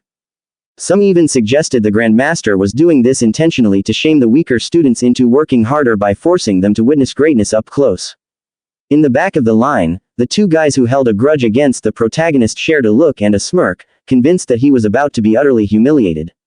As Lin Xing stepped onto the stage, Lin Zi reminded him to record his raw physical combat power before using any martial skills. Preparing himself, Lin Xing calmly admitted that while the combat power tester wasn't his strongest suit, he would still give it his best shot. In a flash, he threw a powerful punch at the device. The result blinked onto the screen, over 4,000 points. The crowd gasped in shock. He hadn't even used a martial skill yet, and he was already hitting those numbers. It was hard to believe he considered this his weakness. But remembering his terrifying speed in the movement technique room, it became clear that his physical power was indeed his secondary trait. The protagonist watched with a small smile. He knew that someone capable of cultivating an A-rank movement technique would naturally have a strong physical foundation, likely rooted in B-rank martial arts. He watched silently, analyzing Lin Xinghei's movements to see if he could learn a thing or two himself. Lin Xing gathered his energy, and in a blur of motion, he unleashed his cloud-hiding gale fist. The punch collided with the tester machine with a resounding crack, and the screen instantly flashed the result, 5642. The spectators were left breathless. That level of power was already comparable to a Tier 2 martial artist. They couldn't fathom how his combat power had reached such heights, especially since he considered physical strength his weakness. To the crowd, that B-rank wind attribute martial art was terrifyingly potent. At that moment, a notification appeared before the protagonist. He had unlocked a new achievement, the Wind Cloud Hiding Gale Fist. He realized that while Lin Xing had used a B-rank martial art, it had only added about 1,600 points to his raw physical power. To the protagonist, that increase seemed surprisingly small. After Lin Xing, Xiao Yan stepped onto the stage with an air of confidence, declaring he would show everyone his true strength. From the sidelines, Lin Xing gave him a nod of encouragement. The crowd was surprised when Xiao Yan's raw physical combat power was revealed to be 3,253. For the protagonist, this was expected. It was only natural for a spirit master's physical body to be weaker. Their true power lay in spiritual telekinesis and specialized martial arts. Xiao Yan took a deep breath, and golden energy began to radiate from his body, swirling and condensing until it formed a massive, shimmering hammer. The moment the protagonist saw this, he gained a new skill, the spirit weapon condensation art. He realized then just how valuable this training camp truly was. He wondered how many more martial skills he could borrow before the day ended. Xiao Yan swung the massive golden hammer and slammed it into the tester. The impact sent a shockwave through the room, and the screen displayed a combat power of 5,942. The witnesses were stunned. His power had surged by nearly 6,000 points from his base physical strength, a much larger proportional jump than Lin Xinghei's. This was the true explosive power of a spirit master. To the other students, people like Xiao Yan seemed like beings chosen by heaven, and many couldn't help but feel a twinge of envy. As the murmurs continued, the protagonist closed his eyes to study Xiao Yan's technique. The crowd whispered about how terrifying spiritual power was, not just for its damage, but for the ability to fly and control objects at a distance. In a real fight, the utility was endless. In a mental dimension within his mind, the protagonist tried to replicate the technique. However, no matter how hard he focused, he couldn't get the weapon to hold its shape. He realized that while the weapon condensation art could create anything, from weapons and furniture to fierce monsters, the more solid the object, the more spiritual power it drained. He opened his eyes, breathless and dripping with sweat. With his current spiritual reserves, mastering this technique instantly would be impossible. He decided he would have to practice it slowly over time. Catching his breath, he turned his attention back to the stage. It was finally Wang Tiantuo's turn, and the crowd erupted in cheers. Known for his barbarian god body, everyone knew his physical strength was off the charts. To the spectators, he held the absolute advantage in combat power and was the favorite to take the top spot. Some even shouted that the king of combat power had finally arrived. The protagonist wondered exactly how wide the gap was between himself and Wang Tiantuo, especially when comparing his own overlord body. In that moment, Wang Tiantuo began gathering power in his fist, shouting for everyone to watch closely. He declared that his punch would be the definitive proof of the distance between their strengths. When his fist slammed into the testing machine, a thunderous boom echoed, and a shockwave rippled through the air. The spectators stood in absolute disbelief. To them, it was staggering, a purely physical punch that outperformed Lin Xinghei's strike by nearly 300 points, even though the latter had used a martial art. It was a terrifying display of the raw power inherent in the barbarian god body. Grandmaster Qin nodded in approval, praising the performance, which Wang Tiantuo accepted with a respectful bow. Next, Grandmaster Qin ordered him to use his martial art. A small smile played on the protagonist's lips. He was finally about to witness Wang Tiantuo's offensive A-rank technique. As Wang Tiantuo gathered energy in his hand and took his stance, Grandmaster Qin immediately recognized the move, the A-rank bone netherfire fist. As the protagonist watched the technique unfold, a notification appeared, informing him that he had acquired a new fire-type martial art. He recalled seeing this exact technique in the martial arts pavilion, where it carried a steep price tag of 2,800 contribution points. Wang Tiantuo's eyes flashed, and in an instant, he unleashed a devastating strike.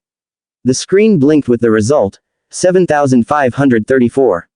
The crowd was floored. They realized that with just 500 more points, he would meet the combat standards of a Tier 2 middle-stage martial artist with 600 vitality, even though Wang Tiantuo's own vitality was only at 350. Grandmaster Qin praised him again, mentioning that he had been waiting his whole life for a future Grandmaster to emerge, and it seemed the path was now clear. Wang Tiantuo humbly thanked him for the high praise. Then, Grandmaster Qin called the protagonist to the stage. As he walked up, the students began to mutter. To them, the Big Three had set an absurdly high bar. Anyone following them was bound to look pathetic by comparison. They noticed how calm the protagonist appeared, with some joking that if they were in his shoes, they'd be shaking in their boots. One even remarked that a dead pig doesn't fear boiling water. Ignoring the comments, the protagonist took his position. Grandmaster Qin reminded him that the first strike had to be pure physical strength, no martial arts allowed. He nodded and began to channel power into his fist. Taking a deep breath, he threw the punch with everything he had, his mind set on one thing: that first place reward belonged to him. When his fist connected, a massive explosion rang out, and thick smoke billowed around the machine. As the haze cleared, the result left the room paralyzed, 6,551. The machine was actually vibrating from the force of the impact. Lin Zi stood frozen in shock, while Grandmaster Qin realized he had significantly underestimated the boy. A heavy silence hung over the warehouse for a heartbeat before the crowd erupted. They couldn't wrap their heads around a base power of over 6,500. Some shouted that the machine must be broken, while others stared in awe, realizing that the weakest student was actually a monster. They had assumed Wang Tiantuo was the undisputed king of the camp, but it turned out there was someone even stronger hiding in plain sight. The shock in the room was palpable. Xiao Yan's jaw dropped, muttering about how insane that level of combat power was. Lin Xing, however, analyzed it more deeply, noting that a Tier 1 martial artist shouldn't be capable of such force. He was convinced the protagonist had secretly breached Tier 2. Even Wang Tiantuo, usually the most confident in his strength, quietly humbled himself. He admitted in his mind that his earlier arrogance had been misplaced in the face of such raw talent. The protagonist then looked toward Grandmaster Qin and asked if he should proceed with the martial arts portion of the test. With a nod of permission, the Grandmaster allowed him to continue. The protagonist took his stance, focusing intensely. As he prepared, he mentally surged his mastery of the bone netherfire fist. He had realized this technique was more compatible with his current build, finding it much easier to integrate than even the high-speed flying swan starling cloud step. Watching him stand silently before the machine, Grandmaster Qin whispered to himself, wondering just how high the numbers would climb. Lin Zi, still skeptical, reminded the Grandmaster that the boy came from an ordinary background and likely didn't possess high-tier techniques. But Grandmaster Qin shot that down instantly. Based on what they had already seen, he knew the boy was wielding something elite. Suddenly, a system notification flashed for the protagonist. His mastery of the bone netherfire fist had reached 100%, becoming a basic instinct. His eyes glowed, and a ghostly white flame began to flicker and dance around his knuckles. The crowd gasped in recognition. It was Wang Tiantuo's signature move. They were left baffled, wondering how on earth he had learned it so quickly. With a focused mind, the protagonist unleashed the A-rank offensive strike. A deafening boom shook the warehouse as the shockwave threw dust into the air. As the haze cleared, several students couldn't help but curse under their breath. The power was even more devastating than Wang Tiantuo's. When the screen finally flickered to life, the results sent a chill through the room: 9,013 combat power. It was a number that defied logic. 9,000 was the standard for a Tier 2 high-stage martial artist. No one could understand how someone at Tier 1 initial stage could reach that peak. Lin Zi looked at the data in disbelief, questioning if it was even possible for someone with only 137 vitality to produce such a result. To him, the numbers felt broken. But Grandmaster Qin saw the truth. He was looking at a genuine monster. Lin Xing, Xiao Yan, and Wang Tiantuo were equally stunned. Lin Xing broke down the tiers. 7,000 is Tier 2 initial, 8,000 as Tier 2 middle, and 9,000 as Tier 2 high. Xiao Yan argued that a Tier 2 martial artist usually has around 500 vitality, so he assumed the protagonist was just hiding his true stats. Wang Tiantuo sighed, noting that since his own vitality was only 400, there was no shame in being outperformed by such a freak of nature. However, the final shock came when the vitality tester confirmed the truth. The protagonist's vitality was indeed exactly 137. The room devolved into chaos. Students argued that the tester must be malfunctioning.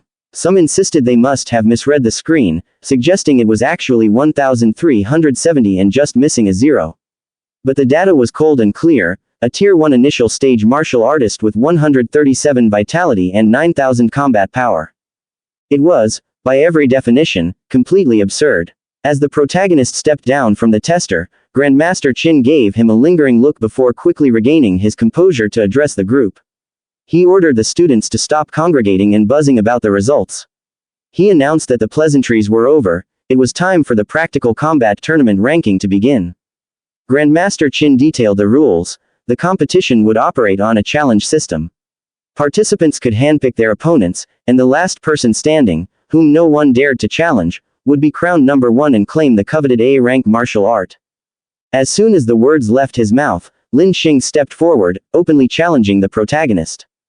Lin Xinghei's logic was clinical. While the protagonist possessed overwhelming destructive power, his vitality was low.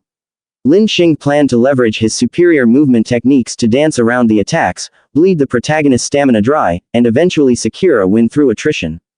However, Grandmaster Qin flatly rejected a 1v1 duel. To Lin Xinghei's shock, the elder suggested that if the 3 top contenders agreed, they should face the protagonist all at the same time. The Big Three bristled with annoyance. Lin Xing demanded to know why the Grandmaster held the protagonist in such high regard that it required a 3-man cell to take him down. Xiao Yan felt insulted, asking if they were being underestimated, while Wang Tiantuo worried they would look like bullies just for playing with a single opponent. Ignoring their protests, Grandmaster Qin looked the protagonist in the eye and asked for his stance. Without a shred of doubt, the protagonist replied that he had no objections. This brought a smirk to the faces of the trio. Wang Tiantuo took it as a sign of arrogance, thinking the protagonist truly believed he could solo them.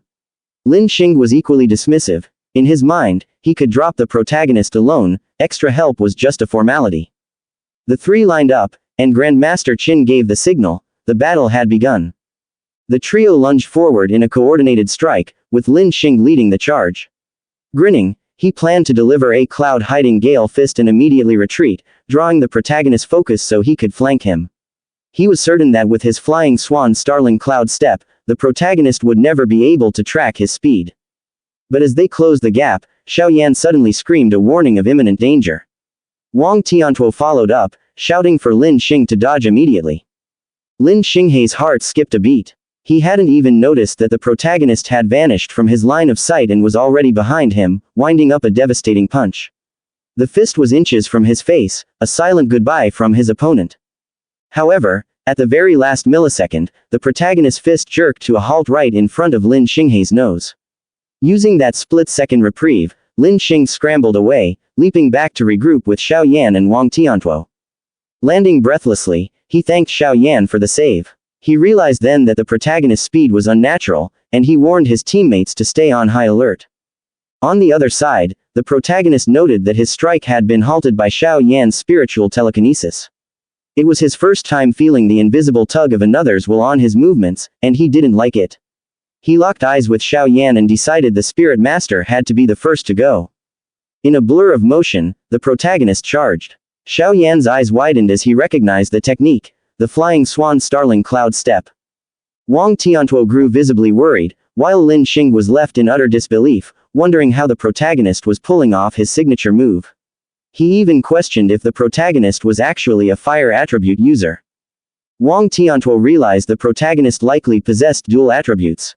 He barked orders for the team to accelerate their movements and intercept him before he reached their backline. Positioning himself as a human shield for Xiao Yan, Wang Tiantuo declared he would block the path. He signaled Xiao Yan to exert full spiritual control, and as the telekinetic pressure increased, Wang Tiantuo lunged forward, igniting his own bone netherfire fist for a head-on collision. The protagonist met Wang Tiantuo's charge with the exact same technique. But before their fists could collide, Xiao Yan's telekinesis clamped down on him like iron shackles. In that moment, the protagonist realized that spiritual control was a far more oppressive threat than he had anticipated. He was rendered completely immobile. From above, Lin Xing descended like a hawk, unleashing a powerful kick while shouting a challenge for the protagonist to try and intercept it. Watching from the sidelines, Grandmaster Qin mused that perhaps it was too early for the boy to face all three at once. A spirit master's power is not easily brushed off, unless one can shatter the spiritual cage with overwhelming physical force or counter it with their own spiritual energy. Escape is nearly impossible. Yet, despite the pincer attack, the Grandmaster noticed a faint smirk on the protagonist's face, which left him baffled. Just before the kick and punch could land, the protagonist lowered his head. In an instant, a colossal aura exploded from his body. The backlash was so violent that Xiao Yan's spiritual connection was forcibly severed, causing him to cough up a spray of blood. Xiao Yan realized with horror that the protagonist had used sheer, raw physical power to crush his spiritual control. In the next breath, the protagonist caught both attacks. He intercepted Wang Tiantuo's fist and Lin Xinghei's foot midair, a sight that left the entire warehouse in a state of shock. They couldn't believe he had stopped two high-tier attacks with his bare hands while simultaneously shattering a spirit master's telekinesis. To the onlookers, this was beyond human. The protagonist wasn't just a martial artist, he was a monster in human skin. Gripping their limbs tightly, the protagonist ignored Lin Xinghei's cries of pain and Wang Tiantuo's shout of shock. With terrifying ease, he swung both of them into the air as if they weighed nothing at all. With a cold, detached gaze, he slammed them repeatedly into the ground. The concrete floor buckled and shattered under the force. Wang Tiantuo's face was driven into the rubble, and Lin Xing gasped as more blood escaped his lips. The spectators watched in fearful silence as the protagonist systematically hammered the two strongest physical fighters into the floor like ragdolls. When the dust finally settled, both Lin Xing and Wang Tiantuo lay unconscious. The protagonist let out a long, calm sigh and turned his icy stare toward the last woman standing, Xiao Yan. The moment their eyes met, Xiao Yan's knees nearly buckled. He immediately threw his hands up in surrender, stuttering that he was done. The silence that followed was heavy. The Big Three of the training camp had been dismantled by a single person. Grandmaster Qin broke the silence, his voice echoing through the warehouse as he asked if anyone else dared to challenge the winner. No one moved. No one spoke. The message had been sent loud and clear. Grandmaster Qin officially declared the protagonist the #1 rank in the combat test. While a wave of disappointment washed over the other students, it was coupled with a deep, sobering realization: the gap was too wide. Only a fool would step into the ring with him now.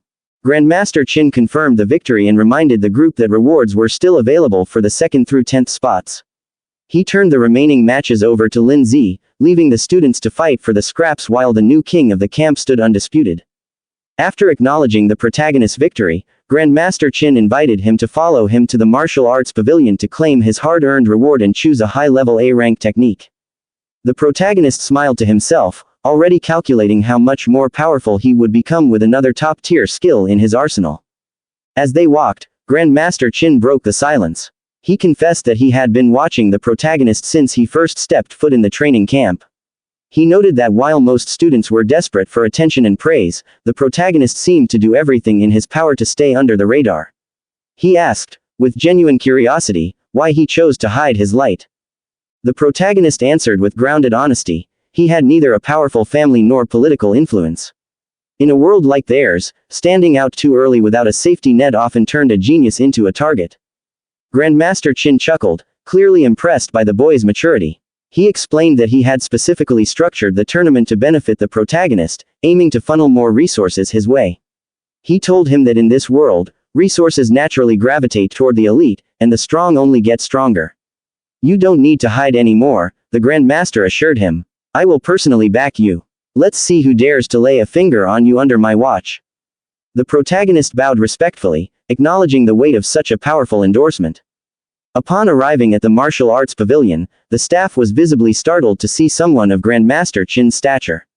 Without wasting any time, the Grandmaster ordered the receptionist to provide the full list of available A-rank techniques. Study these carefully, Grandmaster Qin advised.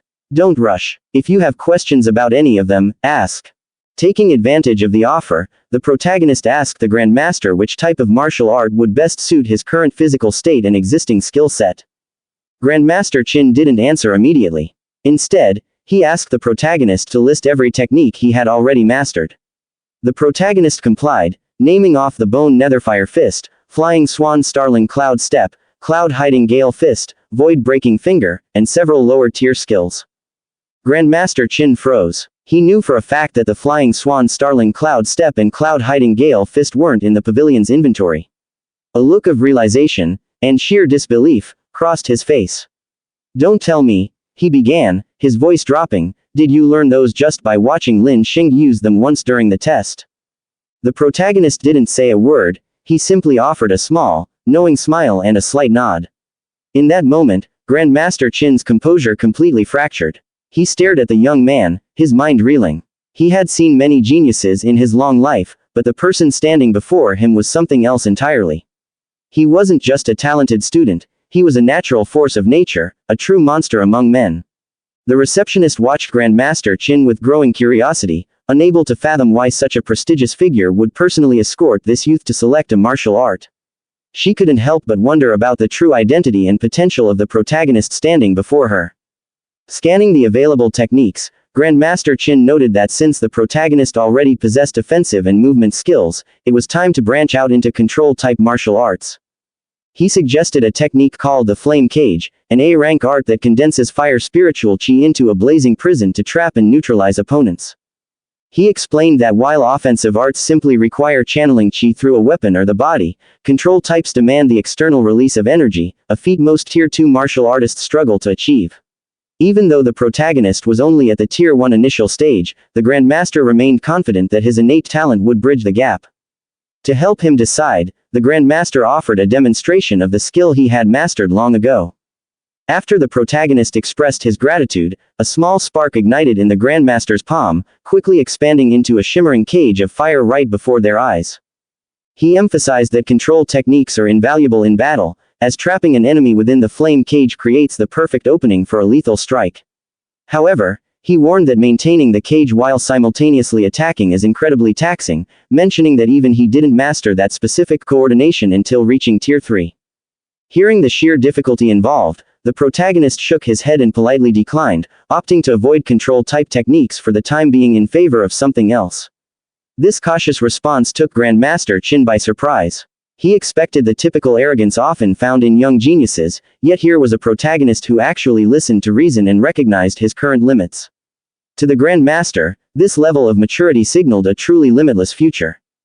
Unbeknownst to the old man, a notification appeared in the protagonist's mind confirming he had already acquired the Fire Flame Cage skill just by witnessing the demonstration.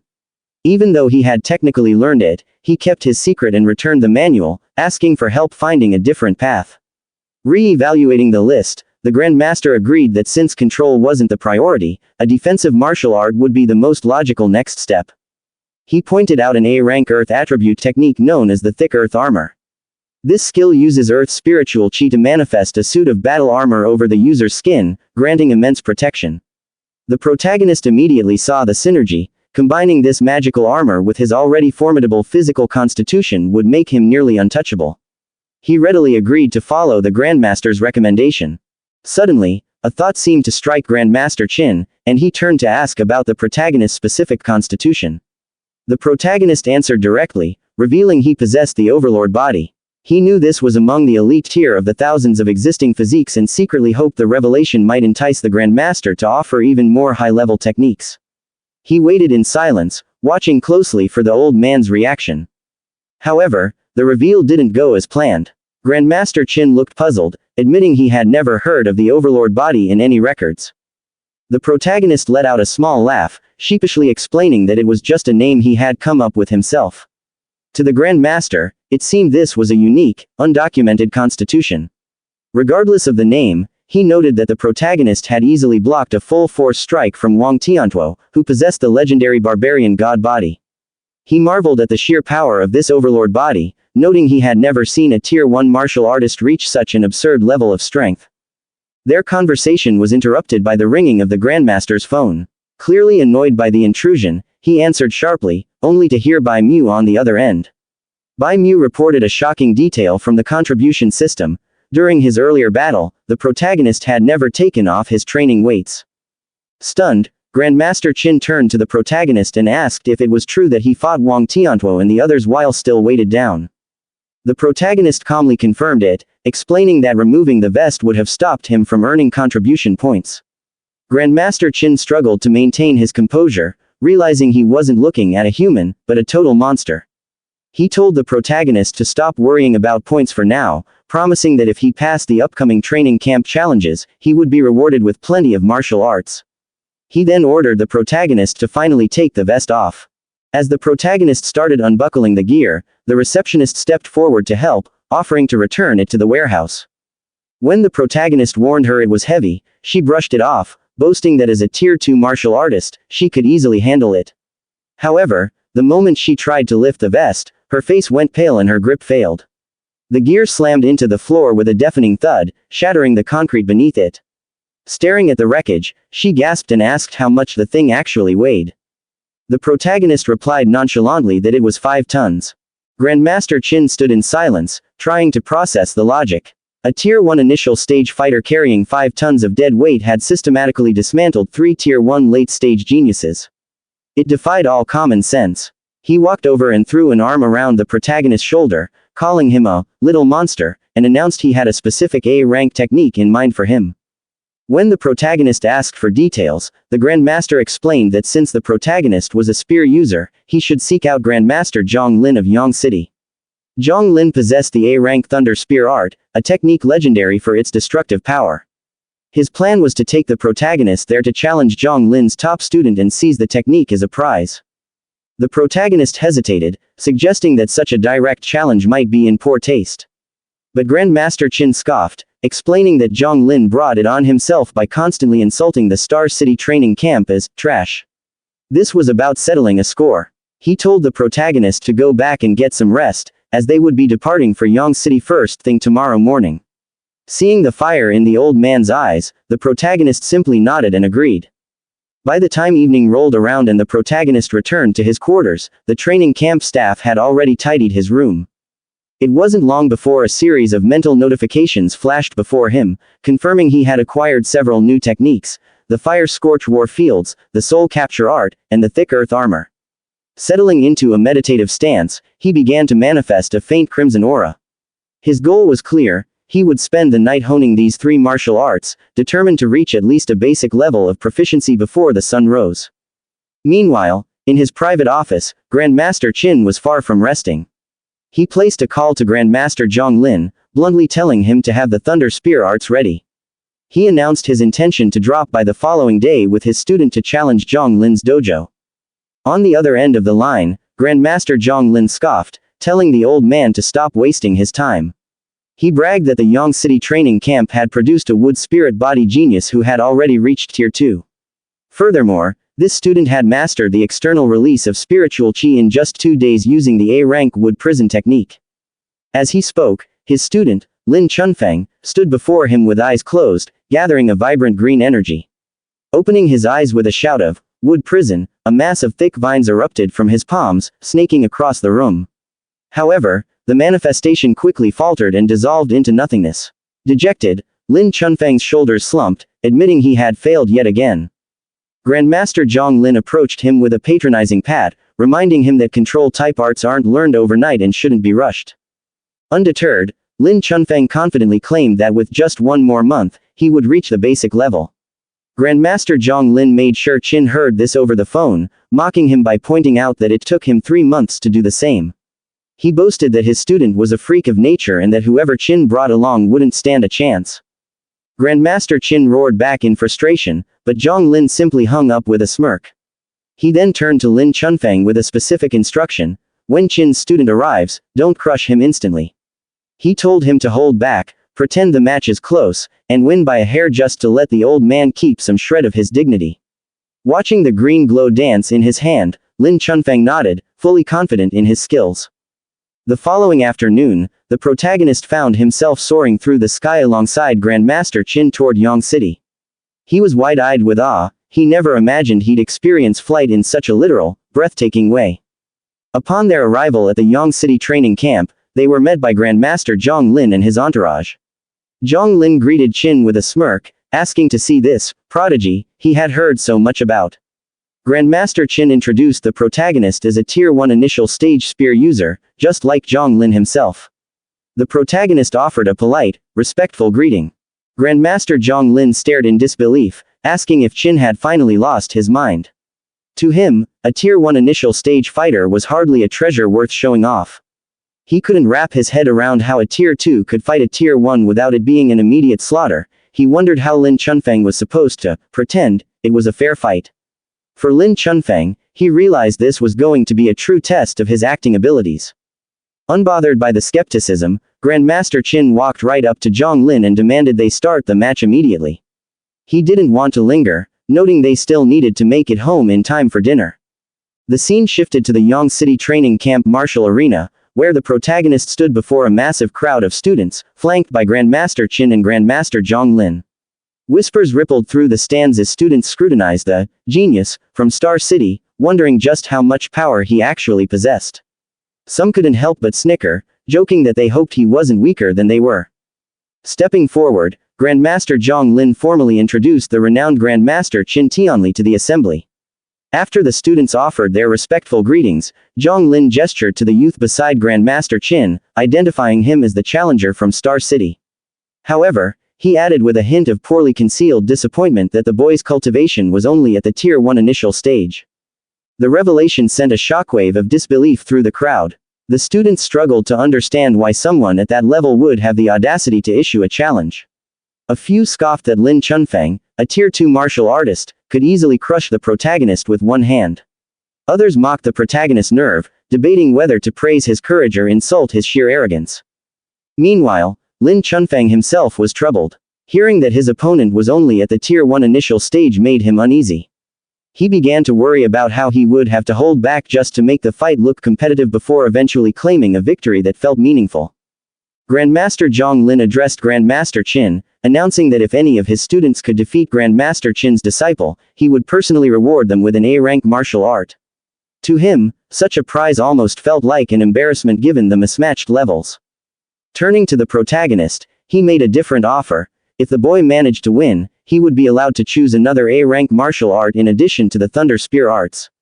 The protagonist gave a polite nod of thanks. Grandmaster Qin grinned and patted Zhang Lin on the shoulder, remarking on his surprising generosity. Inside, however, Zhang Lin remained skeptical. He believed it was fundamentally impossible for a Tier 1 initial stage cultivator to overcome Lin Chunfeng, a Tier 2 martial artist gifted with the wood spirit body. Soon, the two opponents took their places in the center of the stage. Before the signal was given, Grandmaster Zhang Lin shouted a reminder to Lin Chunfeng to mind his limits. Lin Chunfeng gave a quick affirmation, telling his master not to worry.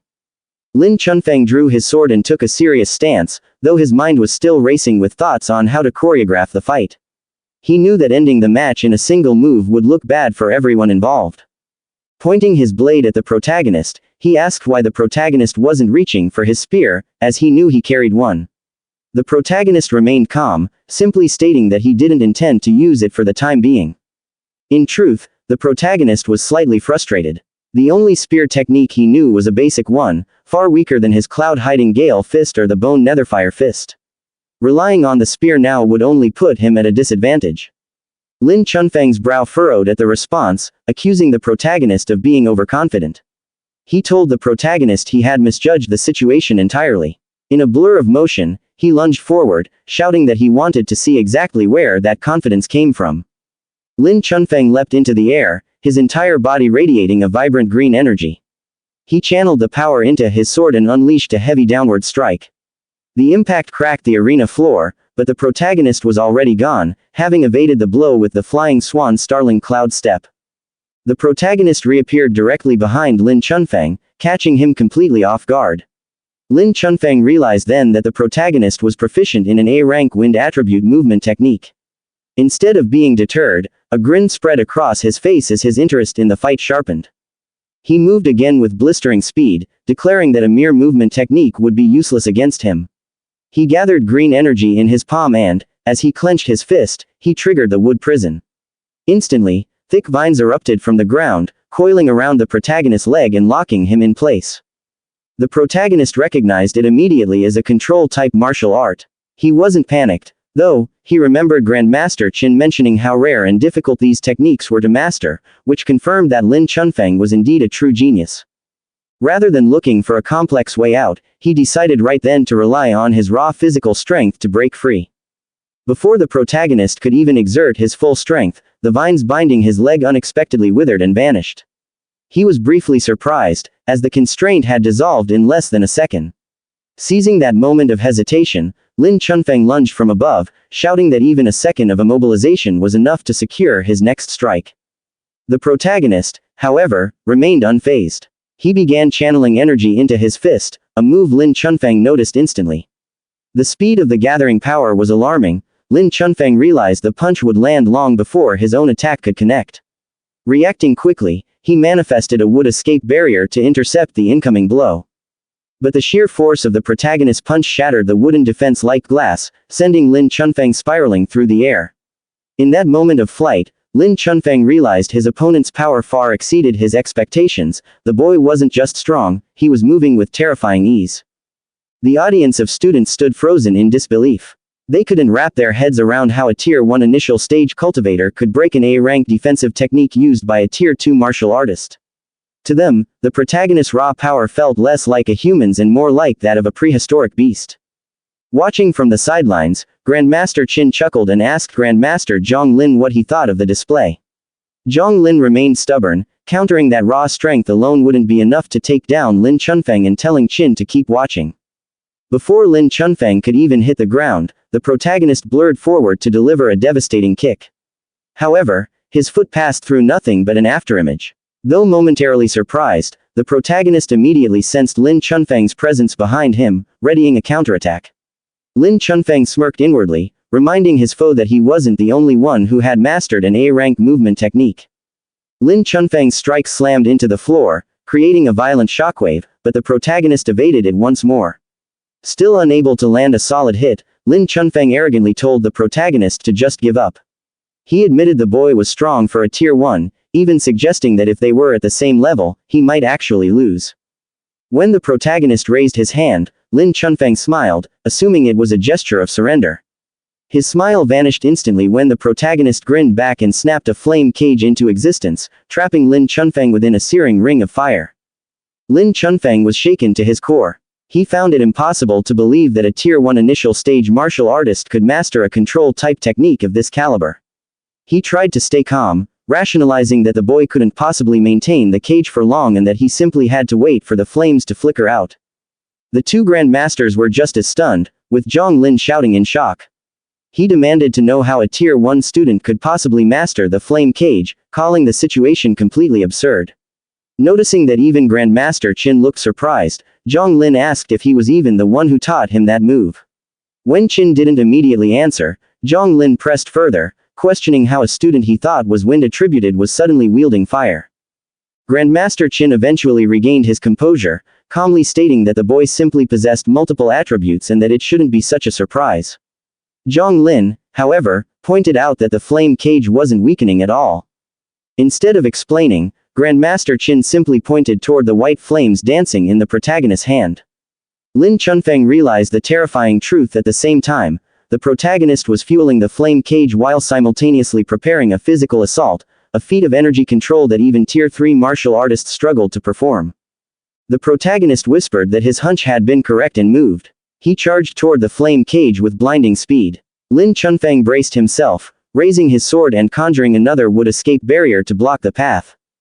But the protagonist's punch arrived with such velocity and power that it obliterated the wooden shield and shattered the sword into fragments. The fist slammed directly into Lin Chunfeng's chest.